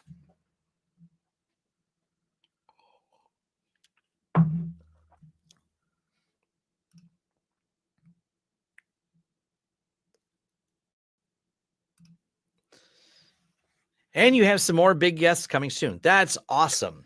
You've done an interview with, like I said, a handful of people. John Hammond's definitely interesting person. So I have not had a chance to watch it. I thought I seen you post that. I was like, oh, I should watch that video. I've got John Hammond did a presentation at an event 2 years ago I was at. I went to his presentation talking about his career path, and I am always fascinated by people's career path. It always is interesting to me. Oh, Dimitri, cool. That's awesome, man. And I've known John for years, because we work with Huntress. John Hammond works with Huntress as well. John Hammond is just a wonderful person. Like, if you think watching his videos, you go, hey, John Hammond seems like a cool guy. He is a cool guy. So I can say that. He's really nice. And John cares about the community. He doesn't just like doing YouTube videos and things like that. He also cares about the community. He wants to give back. So those are all great things.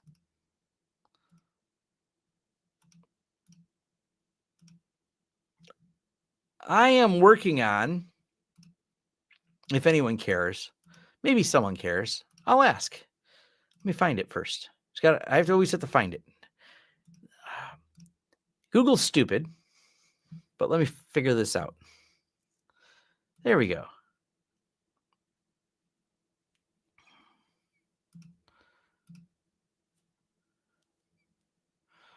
I will throw this up on the stage here.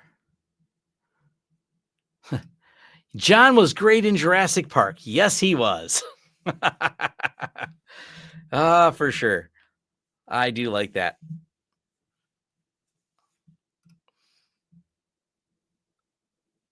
Oh, it's funny because Jack Resider follows me, and I've had a couple conversations with him. He seems cool. So if you want someone else I can connect you with, I was just reading through my emails because I have an email from Deviant, Deviant Olam. Also really cool person. If you're looking for someone to interview, Deviant's great. I haven't figured out the right context. So Jack Resider, Deviant, and several other people, like, I want to have them on my channel, but I don't know what to do. Like, I try to, because it's like, I think they're well suited because of the things you talk about on your channel, they're well suited for your channel, but it's one of those things. But I'll message you and get you contact with Deviant. You probably know who Deviant Olem is. And but yeah, I just don't know what to talk about. Like I want to have on a channel, but also I got to figure out like what's the right piece of content to line it up. But I see Matt Fox throwing his hands up in the air, so he's probably going to figure this out too. I do have some things. I try to keep things on topic with what I do on my channel, but maybe I got to expand that a little bit. Back to what I was talking about before I got completely sidetracked again, squirrel. I have a talk I gave recently at a college, and it's basically, what do I do? How did I get there? And a little bit of my career. And one of the things I did put in here, where do you want to be, is what I was asking. I was asking college students this, but I'm trying to figure out if this talk might make sense for me to also put on my channel for people who are curious about how did I get here? What got me from point A to point B, and what do I do for a living? And it's one of those things that if people are interested in that, let me know. That will encourage me to do it.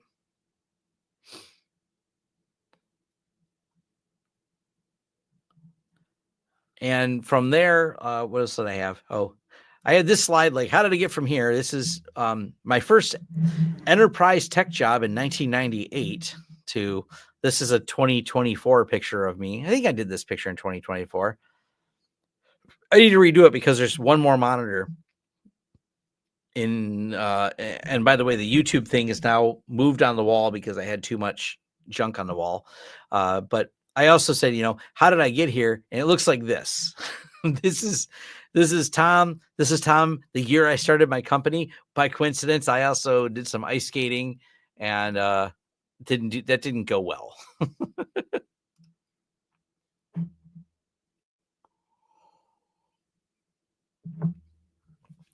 Oh, let's see.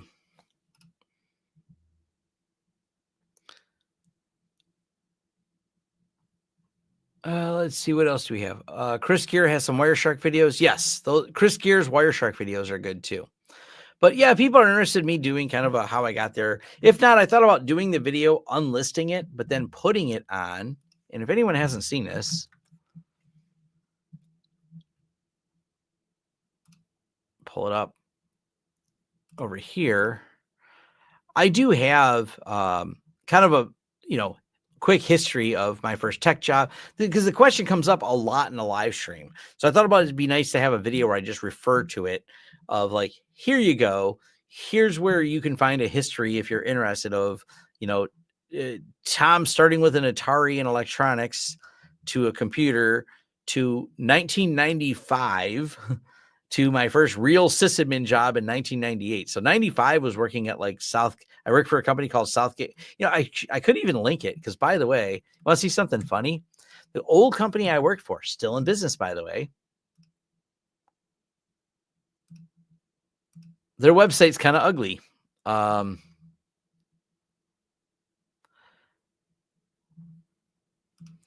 Hey, awesome. Thank you very much. Much and greatly appreciated.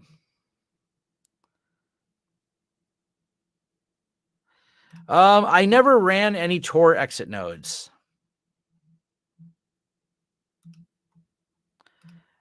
Thank you very much for doing this. I greatly appreciate it.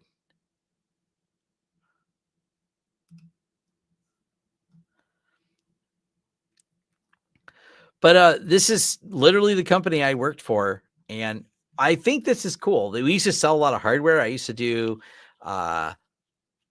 sales for them. I did tech work too, but I also would do the computer show sales, and we had the component price list. And this is funny because they're still keeping it up to date. This is updated on 11.5. So there we go, 11.5. They're still updating the price list of their prices on stuff. I'm like, this is great. Like, this is such a blast from my past for things. That is funny. But they're still around, still in business. I do like that they have the Close this one now. They still have the Adobe Flash player at the top. Like, this website has not been updated in a long, long time.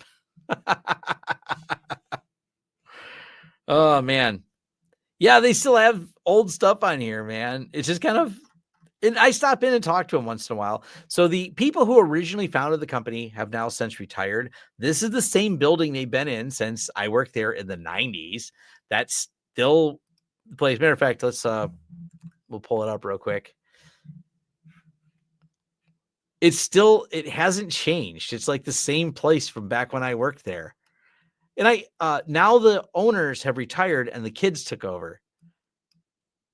Let me find them real quick. Where are they at? There they are. Let me grab the little. There we go.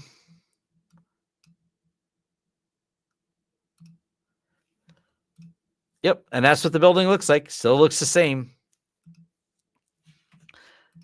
So you're running through Tom's history here. So 2007 looks about the same. 2013, they did change it a little bit. So there was a change from 2007 to 2013. But honestly, the 2007, this is what it looked like when I worked there. And they own this, but they still left the Allstate sign on there. Then they finally acquired the building next door around this time because Allstate retired, but they didn't put the sign on it right away. And they literally just cut a hole. I think they cut a hole in the wall somewhere to get to this building. I was there when they bought this because they only own this half of the building. And I actually am the person that cut the hole in the wall for the second part of the building. It was, that was one of the things I did there. Like, hey, you know how to do construction work. Anyways.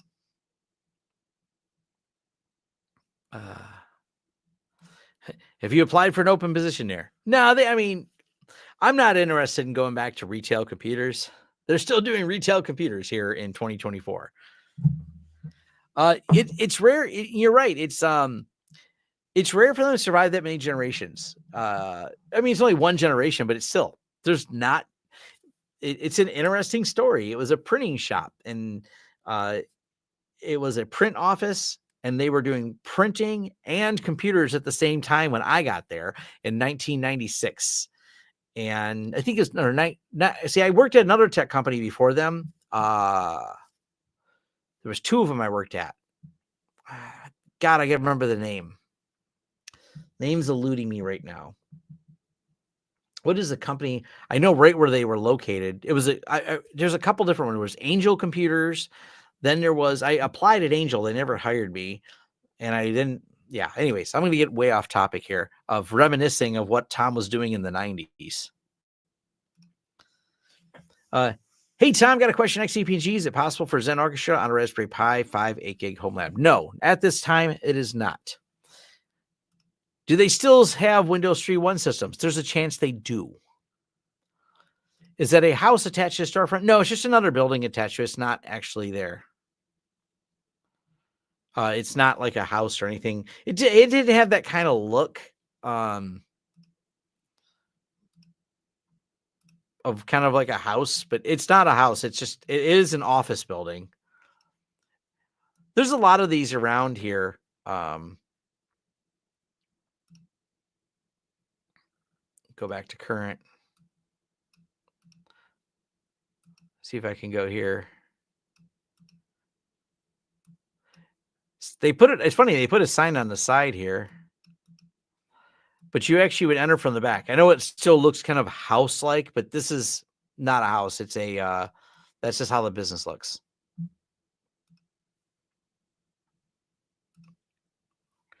It is a very house-shaped structure. You are correct. The majority of the buildings have a flat roof. That's a flat roof is oddly common. Well, it's technically not flat. The roof has a angle to it. So can we go in the parking lot? Yeah. This facade here hides the fact that the roof runs at a slope There, we get ice and snow here in Michigan, so there is a slope to these roofs. They're not 100% flat. They try to have it run off of them to an extent. But you're right. If you look at the other buildings, flat roof, you can see residential behind there, flat roof, residential. And then you have roof that looks like a house. And then we have back to our flat roof. This place didn't last at all. This place went out of business within a year.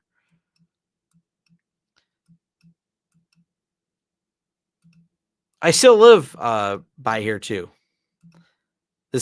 I haven't moved from the area either. Can we go in the alley? No.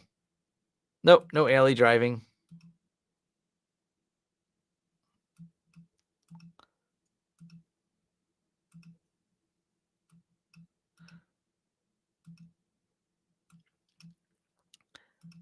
Does anyone want to be nice and review them?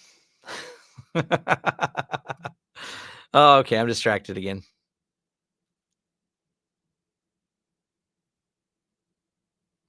Flat roofs are a nightmare for maintenance. You are correct. On a completely unrelated note, just started testing XOA on an ExaStore on a 3-node cluster with bonded 200 gig interface. I had no idea you can run the management interface on sub-interface VLAN. Yes, you can. Hello and welcome from the LAN down under. You should change your last name to Koala. That's what I think of when I think of Australia. Koalas. Maybe it's just because I'm American. Tell me I'm stupid. I'm fine with that. I'll accept it.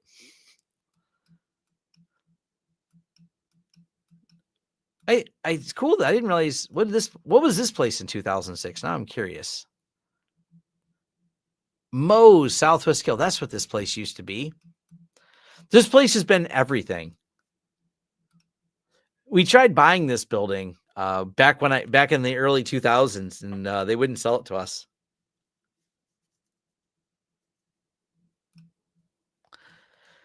Flat roofs are actually good with proper drainage and maintenance. Yes.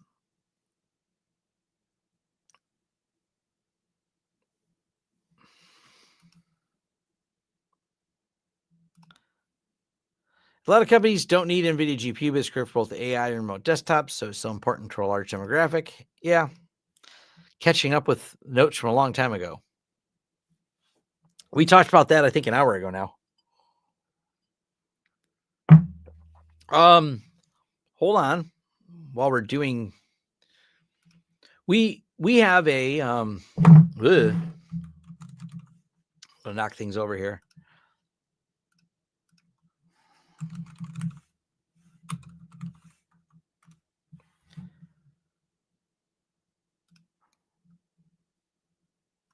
Where is it at?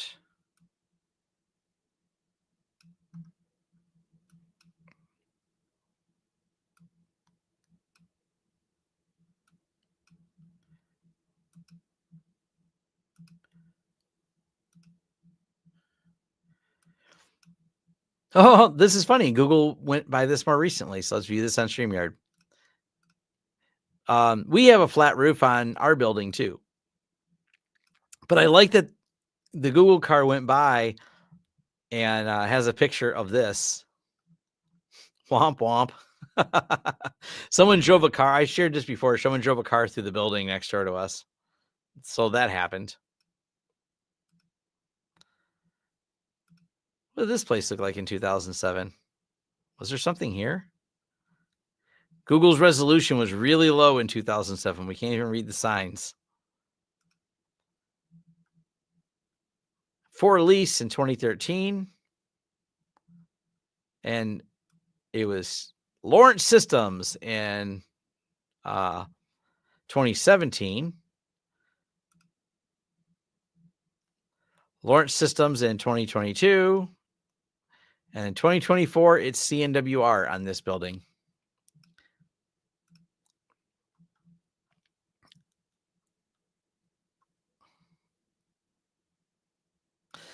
Have you started working on Debian projects in your HL15? Yes, actually right now, yes. I do have Debian installed on it because I have a couple things I'm doing. I'm right now working on formatting hard drives with it right now and doing a bunch of hard drive testing.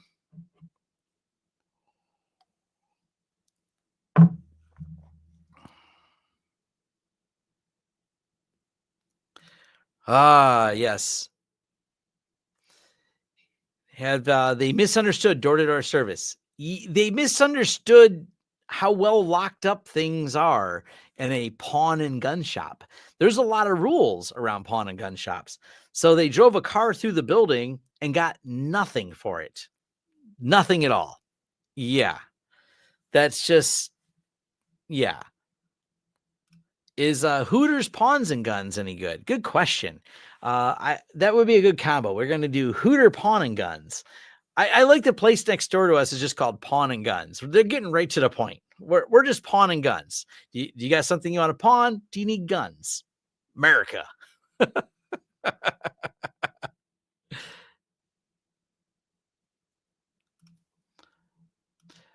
are you going to do?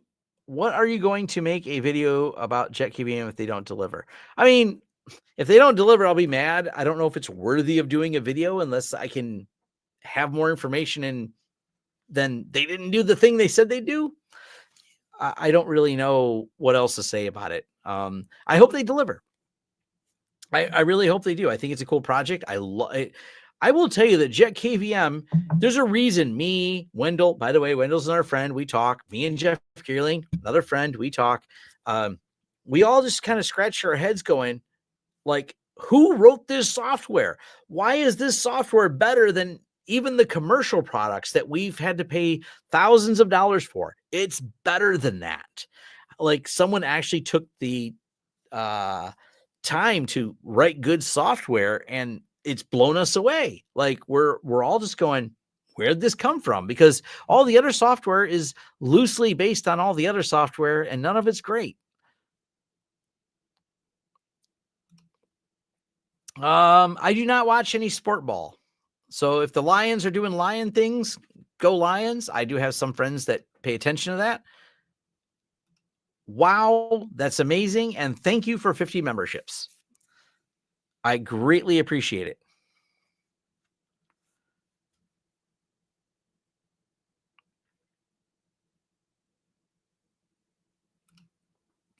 You installed Pop! OS and the only thing not working is a fingerprint reader. Interesting. I've not tried to use the fingerprint reader with Pop! OS. Yes. I love play on words. Lions are the main event. That makes me happy. That makes me happy. So, yes.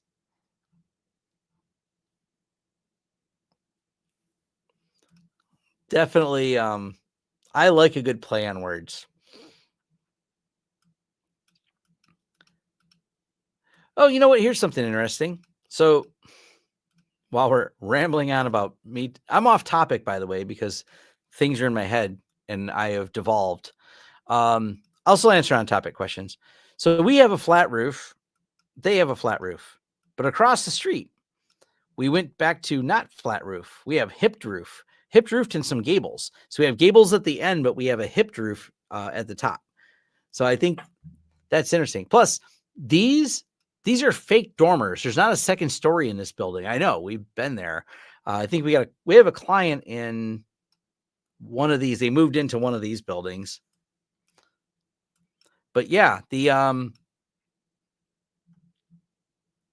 those are fake dormers and it bothers me. Oh, you know what I got to do now? Hold on.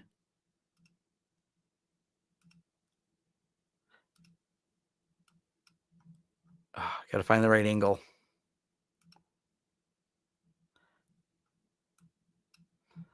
Where's their sign?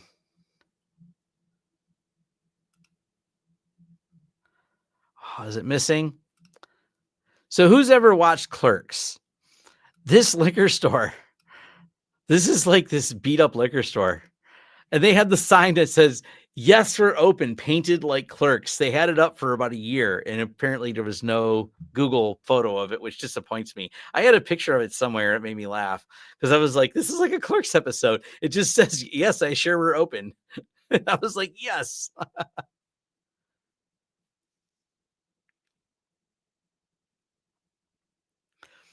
Always true metal. Always true metal. Bare metal. Always put TrueNAS on bare metal. Always put ZFS on bare metal. Yeah, let's go back to roof repair. Yes. The fake dormer slow prevents snow slides from hit roofs on the sidewalks below. There's better ways to do that. I'm just disappointed I don't have a picture of them having that sign out there.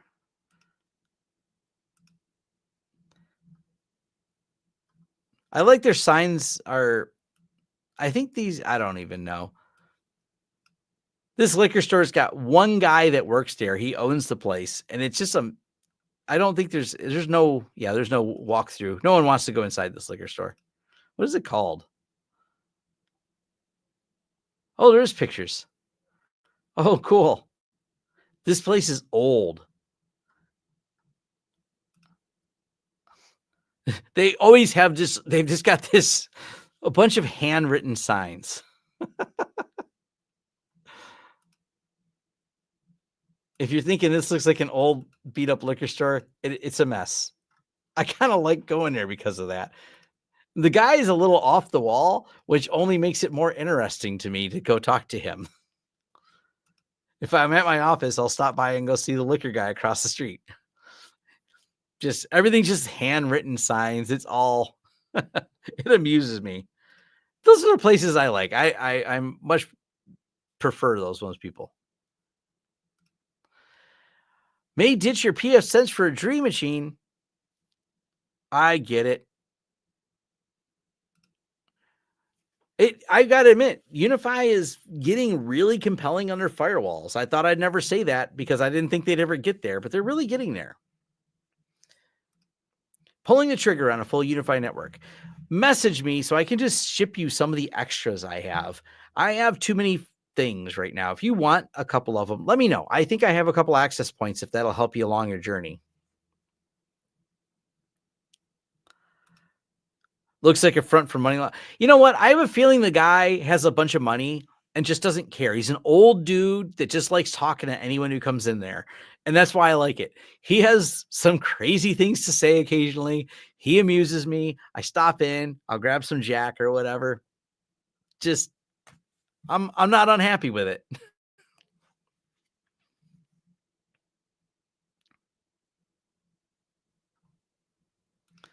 Home Assistant suggestions to install XCP-ng. I don't know that I understand the question.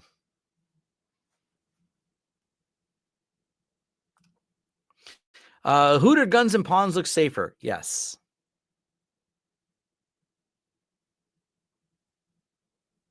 Front for money laundering. Trade for whiskey. Yeah. Well, I told the Beard IT dad he could have some first, but use the powers that you have to figure out how to message me. I'm not a hard person to find. I probably still have a banner somewhere that says vlog Thursday at lawrencesystems.com. That is a valid email address that will find its way to me. The Beard IT dad has my cell phone number, so he knows how to find me. UniFi really has come a long way.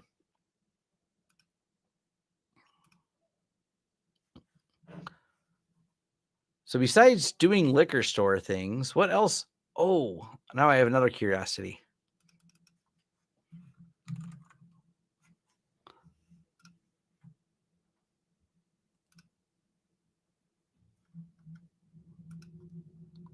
Well, that's disappointing.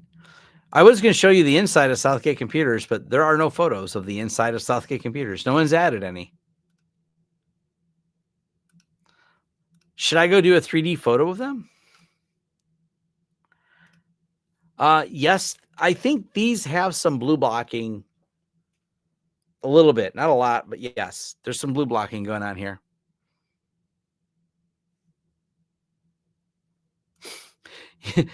This evening is a partial drunk meander around Detroit.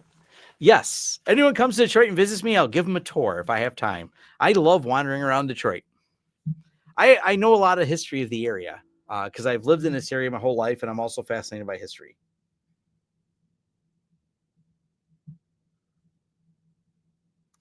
Well, perfect. I just got a message from Dakota.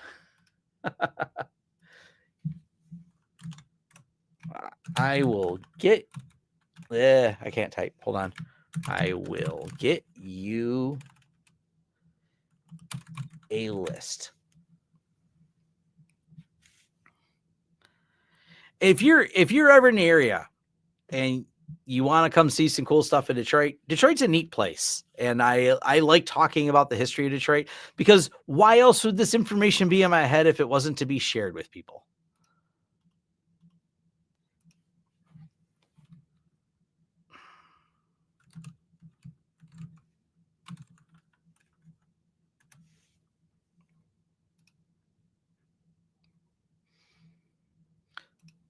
By the way, if you didn't know, if you were to come to Detroit, we are home to some of the most insane Art Deco buildings.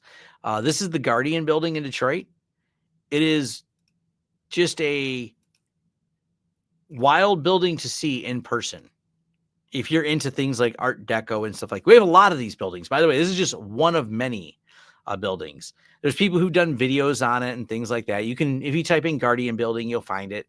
There's all kinds of neat things like this in Detroit that I find really interesting. And I've now traveled more places, and now I really appreciate some of the art we have in Detroit, realizing this doesn't exist everywhere. So just some of the novel things you can find.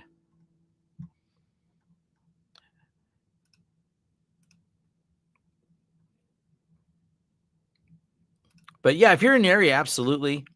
Same. Hit me up. If I said this before, people, occasionally I've had this was by weird coincidence. I was there when this happened. Someone stopped by from Sweden at my office, and I'm not always working at my office. My studio is not the same as my office, and my studio is at home, but my office is over in Southgate on Pennsylvania Road. The address is public if you look up Lawrence Systems or CNWR. And someone from Sweden stopped in, ended up hanging out with him for a little while.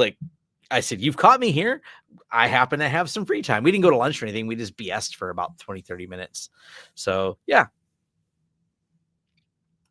You need videos of Tom operating an excavator. Not often I do that. So yes. And oh yeah, just come and record in my studio, write the trip off 100%. We probably need RoboCop. Yes. It takes like 24 hours to get all the way from Australia. So you're right. Completely very far away. Yeah. The Art Deco stuff. There's so many cool Art Deco buildings in Detroit. There's a lot of them. There's not just like one or two. Detroit's got a lot of cool history.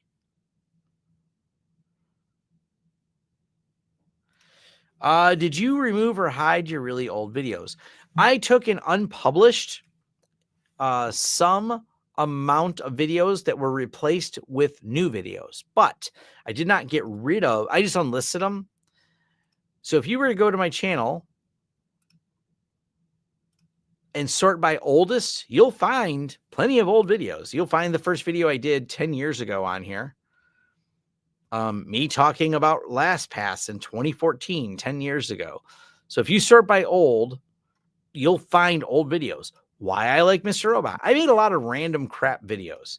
This video is not great. This is 877 views from 8 years ago. It was me going through the puzzle solving process of Mr. Robot. So that video still exists if anyone wants to watch it. I don't know why you would. So I did remove irrelevant videos that are completely, I should remove the LastPass video, but I kept it there for nostalgia reasons. So there's not really, there's a very small number of videos only because they're been superseded. There's an SEO problem you can create for yourself on YouTube. Let's say I do a getting started with some product. That product looks different today than it did when I made the video. So I make a new video about the product. Well, I hold the highest SEO for that video by having the first video on it. The problem becomes someone goes, well, this video doesn't help me because the product doesn't work this way. It doesn't look this way. Screw this guy. He's amateur and not good. Therefore, I must go find a new video, and it'll skip any other video by me. I learned this from a few of my other YouTube friends. So if I'm the high position SEO holder, by removing the old original video, the new video becomes the new high SEO position. So those videos have been removed. Just stop by Tom's house at random. Yeah.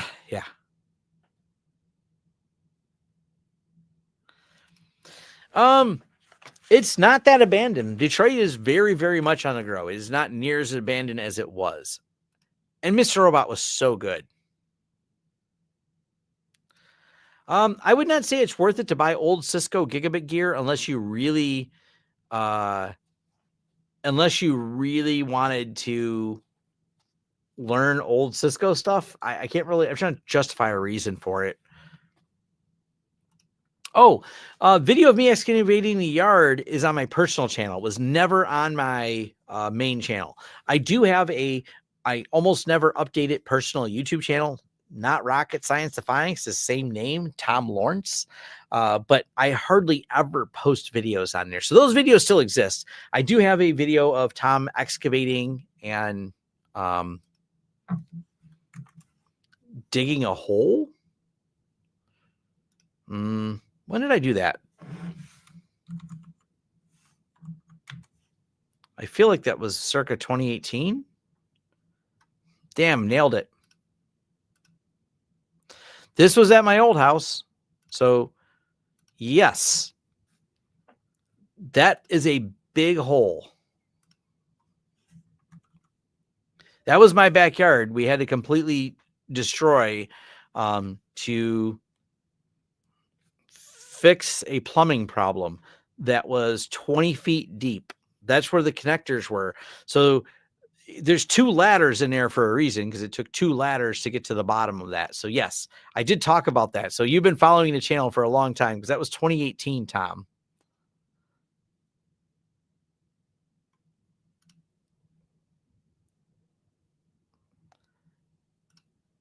And I was playing with a drone to show just how deep this hole is. Those are 2 ladder deep. Sewage, yes. Yeah, I quit measuring the hole in feet, and I started measuring the hole in dollars at some point, because the more they dug, the deeper this hole got, the deeper in debt I got to fix all of this. So yes, absolutely a lot of insanity over this. 2 ladders 2 ladders deep sounds like a country song. I don't know how I can eat. I don't remember my channel name, but if you search, I don't know. Here, it's an OSINT challenge. Try to find Tom Lawrence's personal YouTube channel. He's got all kinds of stupid on there for the personal stupid I do.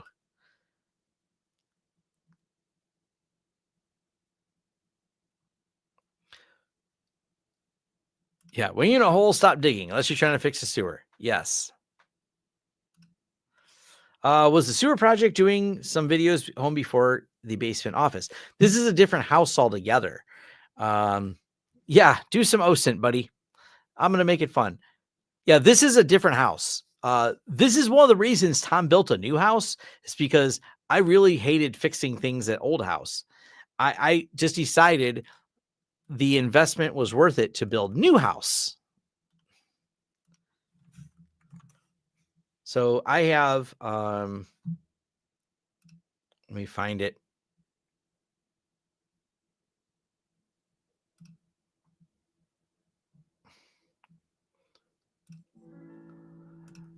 This is the build project in 2019 that led to me. I moved in 2020. This is new house. So yeah, this is everything from breaking ground. So this hole got dug to dig the house. I am sitting about right here. This little spot is, can you see the mouse moving when I do that? That's where I'm sitting. Yes. Oh, my problems are very different in this house. So I'm not unhappy with them. Matter of fact, this is, I'm sitting where this white piece of paper is. This little piece of paper you see right in the middle laying on top of this, that's where my chair is at. Like exactly right there. So Oh yeah, they built it from scratch. Like this is a ground up, like everything, step by step, build the whole thing. Every piece of everything. This is even the studio. Like I hand build a lot of stuff. I really like doing, I'm a very, very DIY person. You can see my excitement of throwing all the wood through. We brought it on through the window. And yes, I literally like framed in, assembled, built. I had friends helping me too. But when I say built, I mean like built.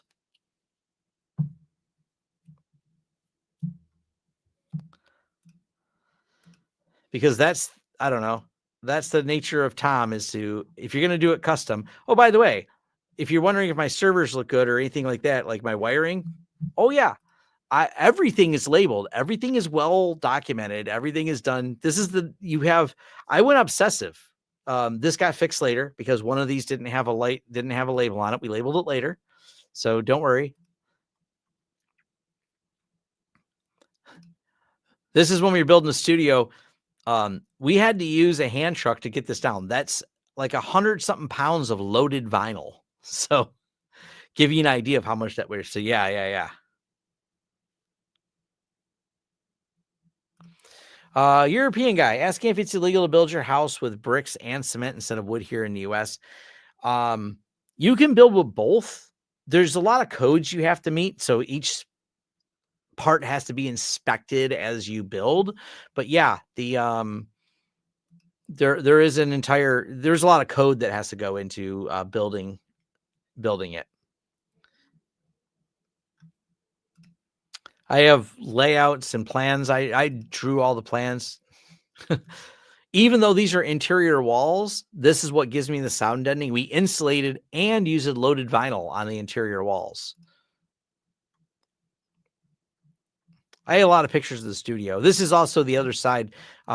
This is my other part of the basement as we built it. So, because I built the studio, built the rack, built this.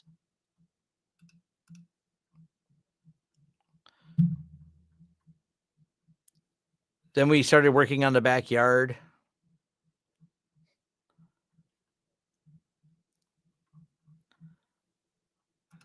Then we decided it was time to build a new deck.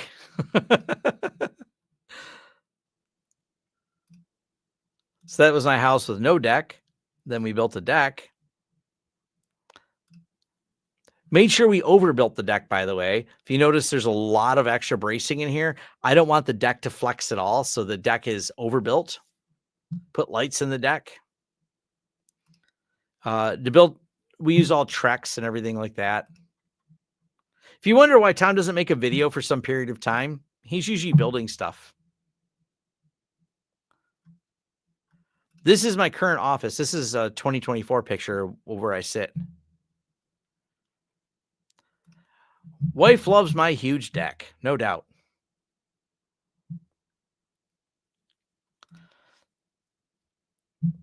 I've involved in building recording studios, room of the studio room. Yeah, it's very, very cool. There's a lot that goes into building a sound deadened room.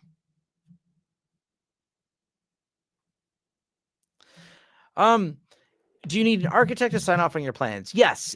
You have to get them approved by the city, and the city wants to see if the city expects architectural plans. So there's certain stuff that was cookie cutter plan, as I would call it. I didn't start from a zero plan. This started with a plan.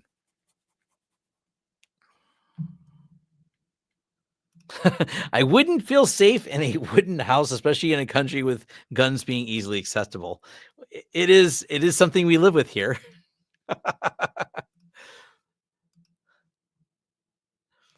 But this is the final, what it looks like with the gazebo and everything out back. We got lights all around my backyard and things like that. So slowly but surely, we've been building it over the years. I document all my projects as I build them too. This is my living room as it looks right now. This is what my living room looks like.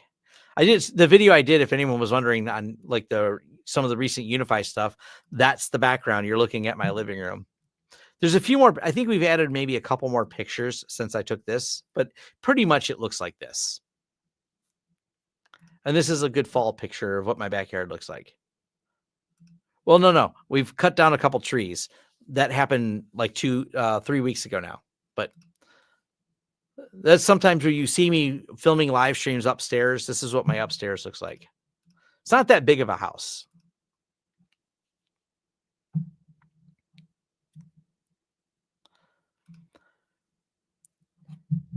Yeah, yeah, it's just like one of those things. Like I don't have, and by the way, my old house was actually more square footage. This is not this is I got 1,800 square feet and the upstairs, and maybe it's closer to 2,000, but it's like 2,000 square feet upstairs, 2,000 square feet in the basement, just to round up a little bit. I mostly care about it being what I want, because my kids are all older and moved out. So it's not like I don't understand personally, and I get people do this, like people who go, I need a 10 or 20,000 square foot house. And I do have some very wealthy friends that I'm like, wow, that's a wonderfully big $10 million house you live in. I don't live like that. I don't live in a house with that many square feet or anything like that. This is a simple 3-bedroom house. And I'm more about like, I want it a aesthetic that I like. Like this is just a big open floor plan with like, this is my living room. There's my kitchen. That's it. There's not another big chunk of my house that's hiding. There's not another wing of the house. This is it. There's not much else here. I sit here. I invite friends over. We like to watch movies. We keep things very simple. We like to hang out in the backyard. You go down those steps, you come into the basement where my studio is, or you go chill out outside. And I only got like just under an acre of property. So same thing. It's not like massive.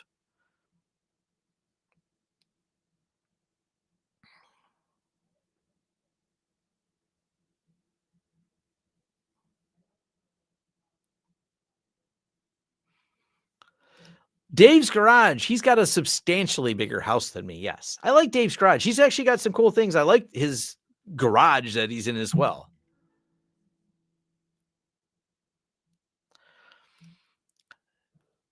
I would like to have a bigger garage. The way I would, if I could do it exactly how I wanted, I'm very much in the city or suburbia, if you will. I would have rather in some ways lived out in the country. The downside about living out in the country, I have several friends that live on some large acreage out in the country. The problem is they don't come over. They come over here, but I don't go over there a lot because it's 40 minutes. Not that 40 minutes is huge time, but when you say, hey, I'm having a get together, do you want to drive 40 minutes or do you want to be able to have a bunch of people come over because you live really close to them? So that's actually one of the reasons I chose a very centrally located place. There is like numerous grocery stores that are within only 3 miles of me. I walk places and I enjoy. So yes. I have 5 grandkids for anyone that didn't know. So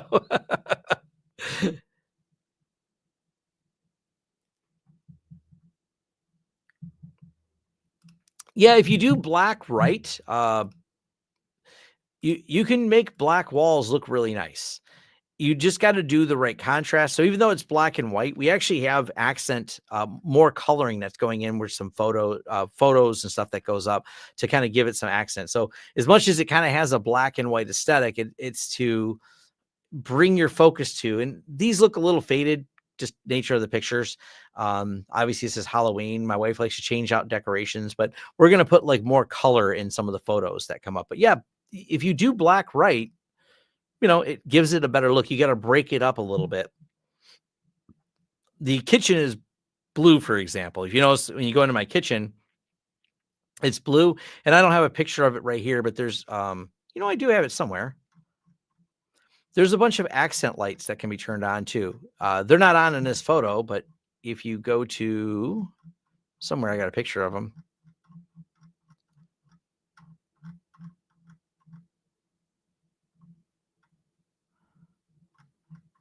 Or maybe not. I had some accent light pictures because I did install a lot of accent lights.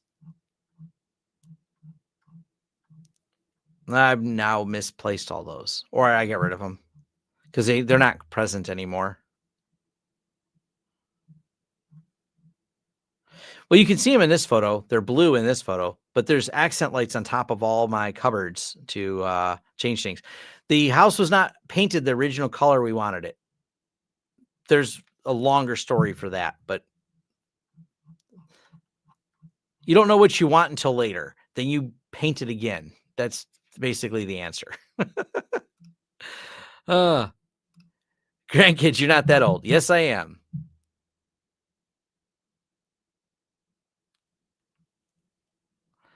Way out in the country often has poor internet. Yes.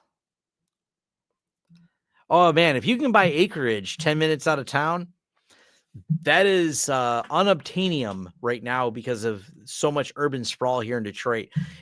Finding 10 acres or 8 acres even around here, not easy in any measurable way right now. I looked a lot. Well, it's easy to find. You can't afford it. Well, maybe you can. I can't afford it. It is far beyond Tom's budget to be able to do that. I live in Toledo. I love the place in the country. Good internet, super hit and miss. I like my 1G fiber. Yeah, Toledo's not far.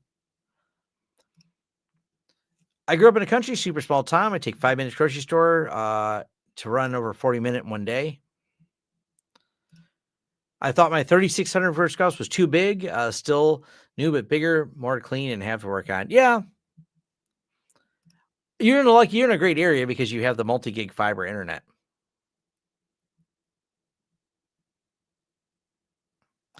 Yeah, my wife has my wife's got a cool office too. I should photograph maybe her office sometime. It is pretty neat, but she's got all the plants. I preferred, we have plants in our bedroom. We have plants in our, in my wife's office.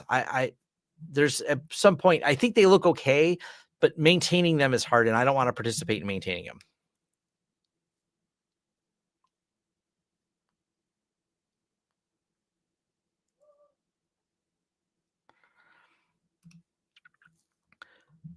There's a, I'm not a plant person. I grew up on a farm. I don't want to do plants no more. I don't hate plants or anything like that. I just don't want to do plants.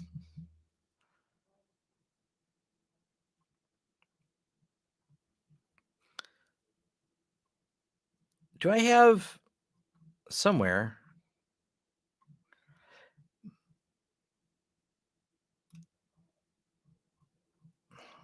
See, my old living room was a lot different.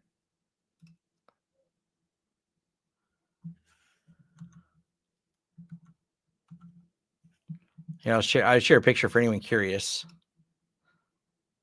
This was my old living room at my old house. This is the house that we were digging a big hole. This house didn't have a basement. This house was very different style. I like the bold colors, and so that's what we went with at this house. Is kind of like the bolder reds and things like that. We cut out this and built a bench right here so people could like sit it here and eat. The kitchen was very antiquated. It was not bad, but it was antiquated. But yeah, my old house was a very different. Technically, though, this was a slightly bigger house than the one I'm in now because it had 4 bedrooms, 3 bathrooms, fireplace. It was laid out differently though. Like kind of weird. You walked in the back door and that's where the washer dryer was.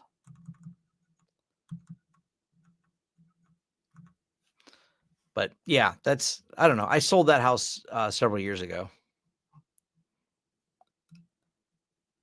So back to how does someone become successful? I don't know.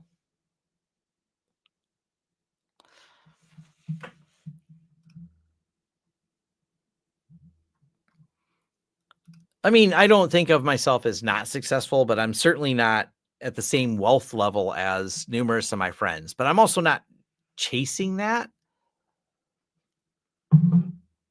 I don't have a lot of luxury things, but I'm not into that. That's not, I have a good savings account and a retirement account, but not, you know, I've also owned a business for 21 years now. And I worked in tech, as I mentioned, since 95. So I've had a really very successful, been in the right place at the right time. I've been very, very well paid. Even before I had my business, I made a lot of money working in tech. I worked for some bigger places and made some, right place, right time, combined with I've never been someone to light money on fire and burn it. Not that I'm giving financial advice. I'm just saying I put money in savings all the time. I bought my first house when I was 20. So that made a big difference in terms of, like, I couldn't afford the house really. I was able to better afford the house by renting it to 3 of my friends who actually were paying the mortgage, whether they knew it or not. They were, well, this is when people are 19 and 20, you're never thinking about those things, but I was. So I was able to get ahead by renting rooms to my friends and having a house, even though I got paid. Like I said, I made good money in tech. So, I didn't learn anything. I dropped out of school. School wasn't for me. So yeah, it kind of is. I just kind of was doing stuff and hustling when I was really young. I actually I saved this because I had this out for some other reasons, but I mean, I won't lie. I mean, right place, right time is a huge piece of it. Oh yeah, I remembered I had my address covered up. Whoops. Let me cover that up again. I guess it doesn't matter. This is several houses, numerous houses ago, but I have my job offer letter from 1999 when I got a raise. Like, even in 1999, adjusted for inflation. What does this letter say? Let me do a calculation real quick. So, there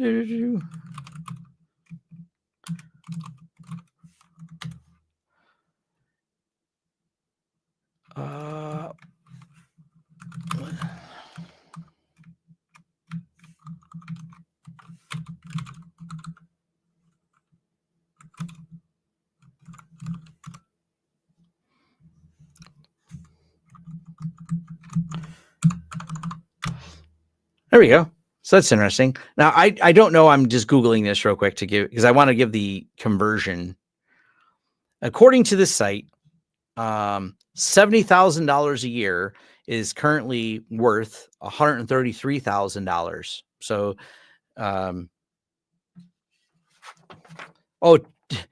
if anyone's wondering, Tom has an obsessive compulsion to organize things. So when I worked in corporate America, this is my offer letter that I still have. It's kind of cool. This is actually on a really nice, it's like embossed paper. They did everything really professional at the company. I worked for Elpis at the time. That's the name on here. And sure, I mean, if you can read that, $34 an hour is what I was making in 1998. So that would be $70,000 a year, or adjusted for inflation, $130,000. And that was in 1998. So like I said, I had really good tech jobs that paid really, really well.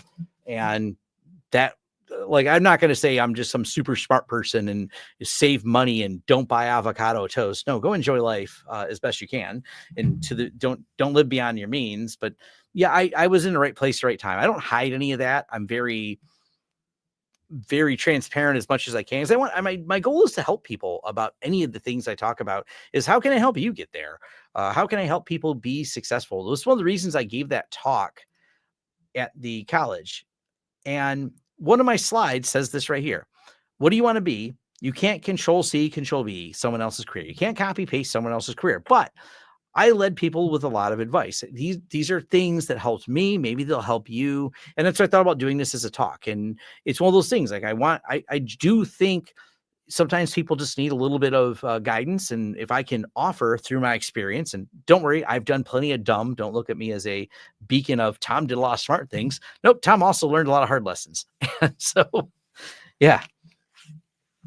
So, through the things I've done, anytime I can help people kind of achieve the same thing, I'm all in. Like, I've always been that way. I've always been very helpful to all my peers around me, people I meet, even strangers. There's a client recently that we ended up getting rid of, so to speak. Like, we were no longer a fit for this particular client. And there's another company that's newer to some extent. Matter of fact, it turns out I knew the guy's dad, who has a tech job as well. So I actually sat down and had a meeting with him. I broke down and gave him all the details of how we do things and insights of how to get his company in growth mode and things like that. I don't, I just do it just to be nice. And, it's weird because people think, oh, because I'm taking a customer from you, you might be mad at me. No, please. Not only can you help this customer better than we can at this point because of the misalignment between what we offer and what the customer's needs are, here's how you can do it well. And I've always been very forthcoming with that. It's one of the reasons I like YouTube so much, because it allows me to scale this up, because I can only have lunch with so many people at a time, but I can join this channel. There's been 150 people on here, and I really enjoy that aspect of it. That's one of the things I've always liked. That's sort of what got me into a lot of public speaking, is a lot of that stuff. Yeah. Well, it depends where you live. I mean, living in Detroit, adjusted for cost of living. So I just showed y'all my house. And if someone wants to throw guesses down there of what my house is worth sitting on the property, everything you've seen, like even what I paid for it, I'm very open about, and what it's worth. I'll tell you its current value on Zillow. I mean, I've never had it appraised, so it's going to be a Zillow evaluation, but I don't live in a expensive area, by the way, at all. So if anyone wanted to guess as to what the house costs,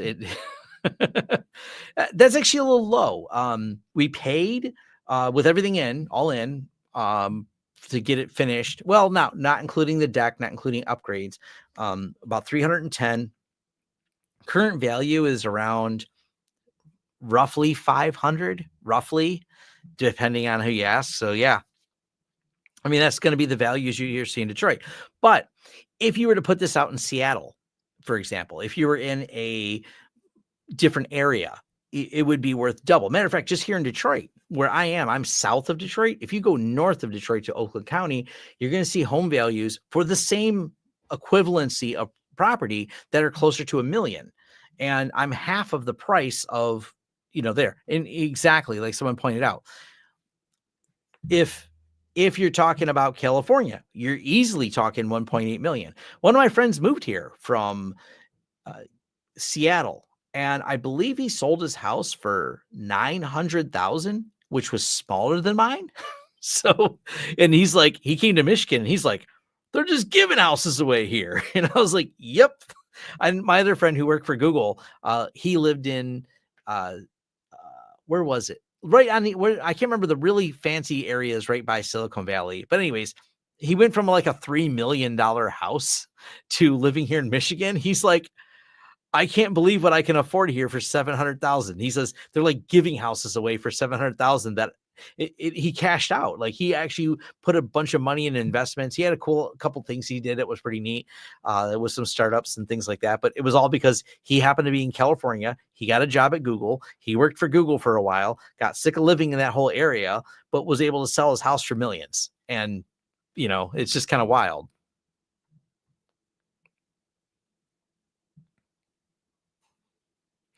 Maybe it was San Jose. I'm trying to remember. He worked at Google, and he, lived close enough to the campus. But yeah, that whole area over there, I know, is just wildly priced.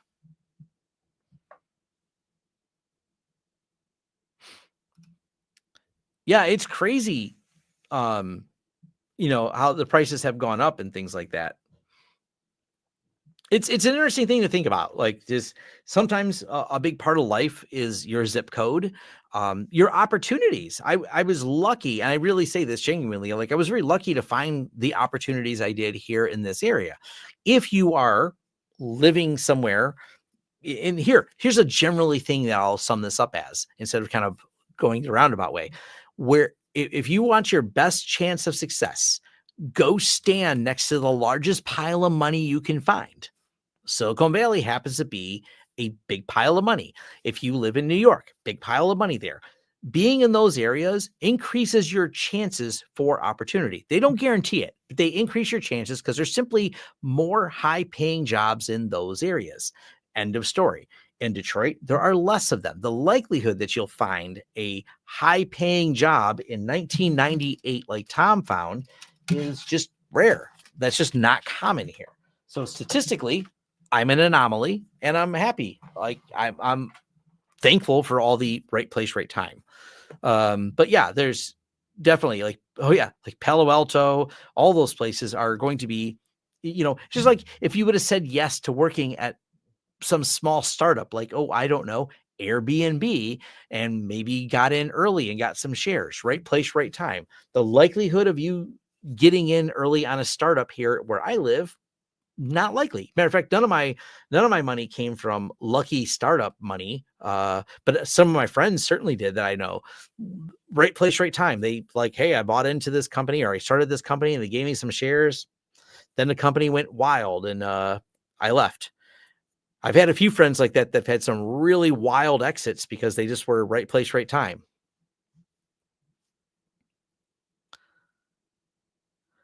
Yeah, Louisiana, not a tech paradise.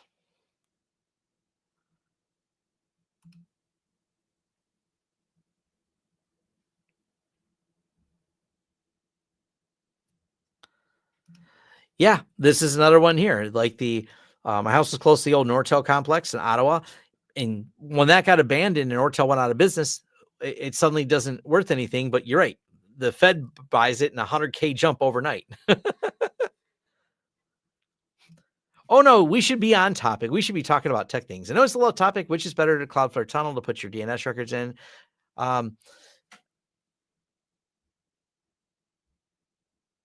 Which is better to do with Cloudflare, a tunnel or put? I don't understand the question exactly what you're asking.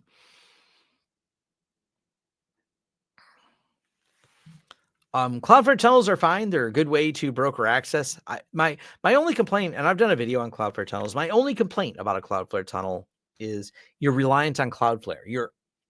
You're mated to their ecosystem, if you will, for that to work. You are using it at the grace of Cloudflare as long as they want to offer that service. It is a proprietary service that relies on their system. But then again, it's not a bad system. And, when companies want to give something away for free and doesn't cost you nothing and it solves your problem, as long as you are in the back of your head going, what would I do without this? I don't know. Maybe I'll have a plan B on the side over here. Whatever possible, this is general tech advice I have for anyone. I try not to build myself on any proprietary technologies that could be rug pulled. Obviously, I live in a world where Microsoft exists and we support customers on Microsoft. So yeah, that's a thing. But when someone's offering something for free, such as Cloudflare tunnels, there is the risk that they will say, look at all these people using these Cloudflare tunnels. I think this Cloudflare tunnel could make us $5 per month per user. And the pain of switching is higher than the pain of paying $5 a month. Therefore, we can charge it. And Cloudflare does have like tiered upsells that are beyond the free. That's just my thought process when I'm looking at products or thinking about using products that have a component that ties me to that company in a very special way. That's different than hosting. Like I know I pay for hosting for my Linode instance that hosts my website, that hosts my forums. That's a exchange we have agreed upon. Now, Linode can raise those prices just as DigitalOcean. DigitalOcean actually didn't raise the price as much. I just kind of got sick of DigitalOcean, so I migrated. But there's nothing in my stack of forum or website that couldn't be migrated from one cloud hosting provider to another. So not a big deal.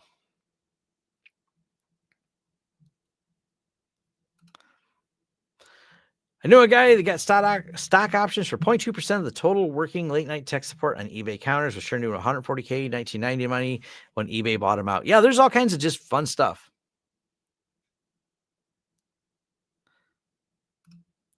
To be fair, Microsoft rarely rug pulls anything. They always give time to get away from an end of life. Yeah, to an extent. And Microsoft knows really, really well how to make money with everything.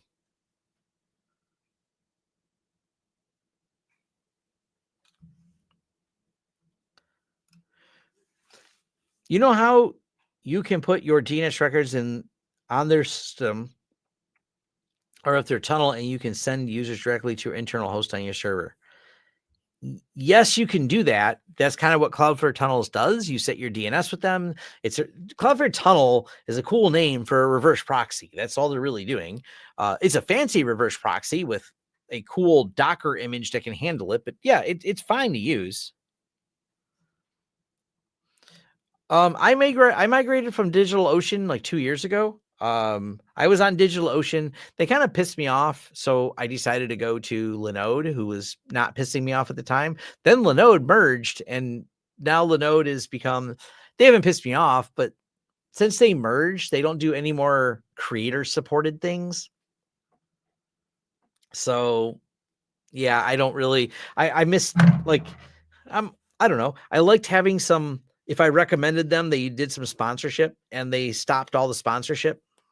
But so did DigitalOcean. So, yeah, DigitalOcean had the sponsorship deal where if you click the link, I got free DigitalOcean credits. That was cool.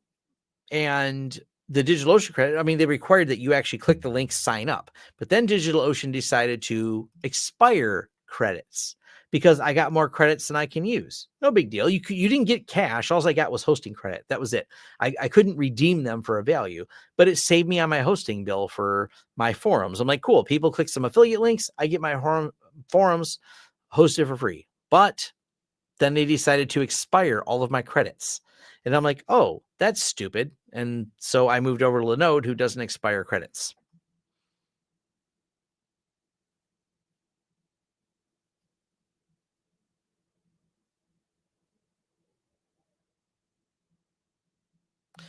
Do you have any options to support the Linux Foundation? I got nothing on that. That's a whole nother one.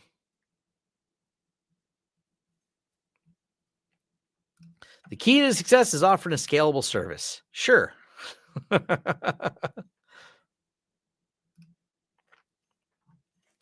One of the things I say is I optimize for happiness. That's one of my goals all the time. Is not I don't try, or I would probably do a better job of it if I was 100% like I focus on how much money I can make.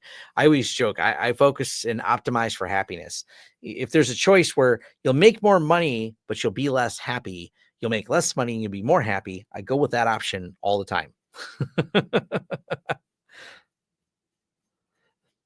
So there's there's things I know would make me more money in videos, for example, that I don't do because they wouldn't interest me and they wouldn't make me as a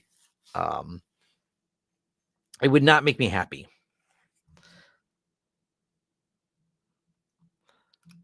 Nothing wrong. If lazy is what makes you happy, boom, do it.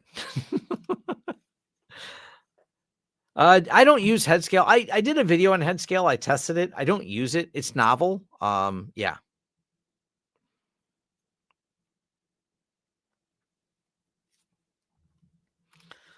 I have a personal laptop. I have it connected with OpenSense to my Tailscale and access data on my TrueNAS build. Is this reasonable level safe? Yeah, I think so. I use Tailscale. I've tested NetBird and I liked it, but Tailscale, because it's integrated right into my pfSense, the fact that I admit I'm a victim to liking the fact that they offer for free. I'm just using it for some personal connectivity back to my house. So yeah, I like it.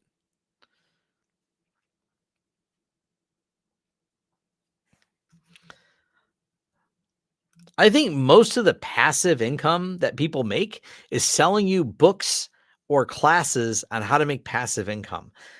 I don't think it's like the same. It's the problem with the rentals where people like, oh, just buy a bunch of houses and rent them and you'll just be a millionaire overnight. No, turns out tenants sometimes suck. And I don't necessarily advise it. It's never as easy as the people telling you. For every good tenant, there's several horror stories that come with it. And by the way, the tenants live in houses that need maintenance from time to time, and you have to figure out a way to maintain those. So the passive income suddenly became less passive. And my friends who have built large volumes. I have a tech friend that actually has a lot of rental properties, and it's interesting talking to him. So he's lucky because he really likes the people that he likes that are the really good tenants, and he's always got that story that no matter who he rents this one particular place to, there's always an idiot that seems to get there. They never seem like an idiot, and then they're calling you every time a branch falls out of the tree. He's like, pick the branch up. Well, I'm calling you because you're my landlord and there's a branch in the ground. It covered the sidewalk. Can you move it? Well, you should come and move it. I pay you rent. And they harass the hell out of you. So he's got so many dumb stories from that particular person. He's like, this person needs to go. You've done landlording. Yes. For people that can use Tailscale and not Headscale for privacy reasons, yeah, I would actually recommend.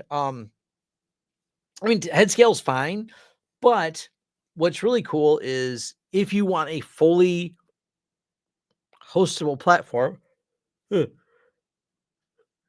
Yawning a little bit here. Sorry if that made anyone else yawn. The NetBird one is really nice because you can host all of it. It's fully open source, so you can be very privacy oriented and not have to rely on any third party for connections.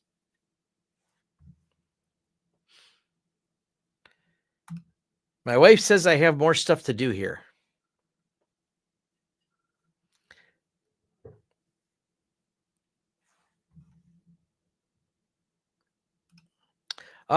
I don't know. I've never set this up, so I don't know if that's a workable solution or not. I feel like Wendell from Level 1 Tech did a video a long time ago about setting something like that up using KVM.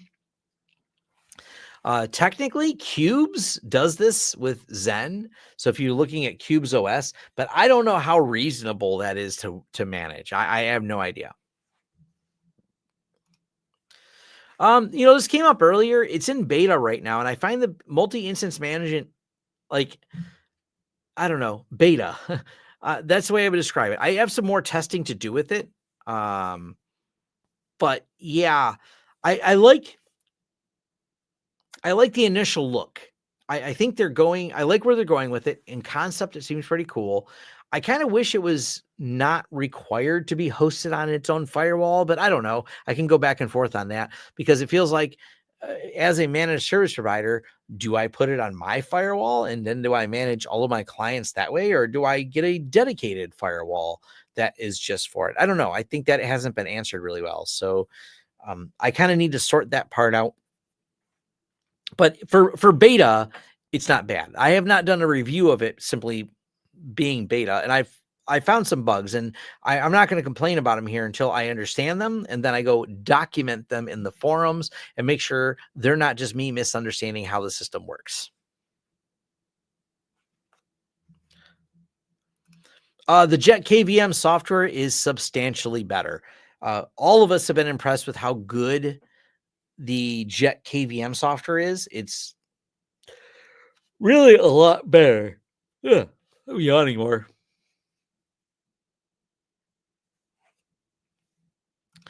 Headscale manages Tailscale clients. Tailscale clients are using WireGuard, but they're using WireGuard wrapped up in some fun NAT traversal features. So yes, it's WireGuard, but also it's using some fancy NAT traversal tricks. How NAT works is a blog post on Tailscale, and it's a beautiful, deep understanding of all the tricks they use to make that work. Yeah, this stream has now crossed the 3-hour mark. I need to stop talking.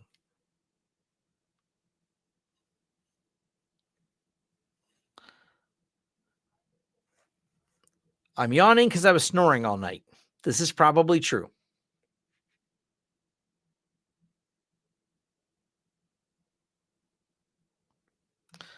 Yeah, this is another one. That would be the way to do it, was to push it out to Azure AWS. Not tonight. I am going to run out of voice before that.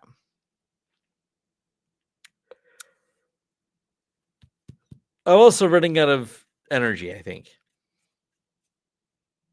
Yeah, the truth is, Tom Snorlets. Yeah, well, I'm definitely not that inebriated. I've only had I had one beer and one shot, and the rest of the time I've been drinking water, but I am reaching a level of I need to sleep at some point. Quit. No, it is 9 o'clock, and then I will go spend a few hours. I will go spend a few hours watching TV until I pass out. Well, YouTube specifically. Tech Ricky, you have a great evening, and I think I'm going to dip out too. Thank you for all who joined me for a 3-hour live stream. My son was not asking for a pizza today. He ate with his sister. My son arriving like an hour ago into the live stream was when his sister dropped him off. 24-hour live stream, hacking United Healthcare. Why not? That's another time, not today. Thank you, everyone who hung out all this time. I'm going to pass out and lay on the couch because my voice is getting a little hoarse, and I don't know. Maybe I'll go sit in a hot tub and then go to sleep. Or maybe I'll sleep in the hot tub. I've definitely done that. Later, everyone. Take care.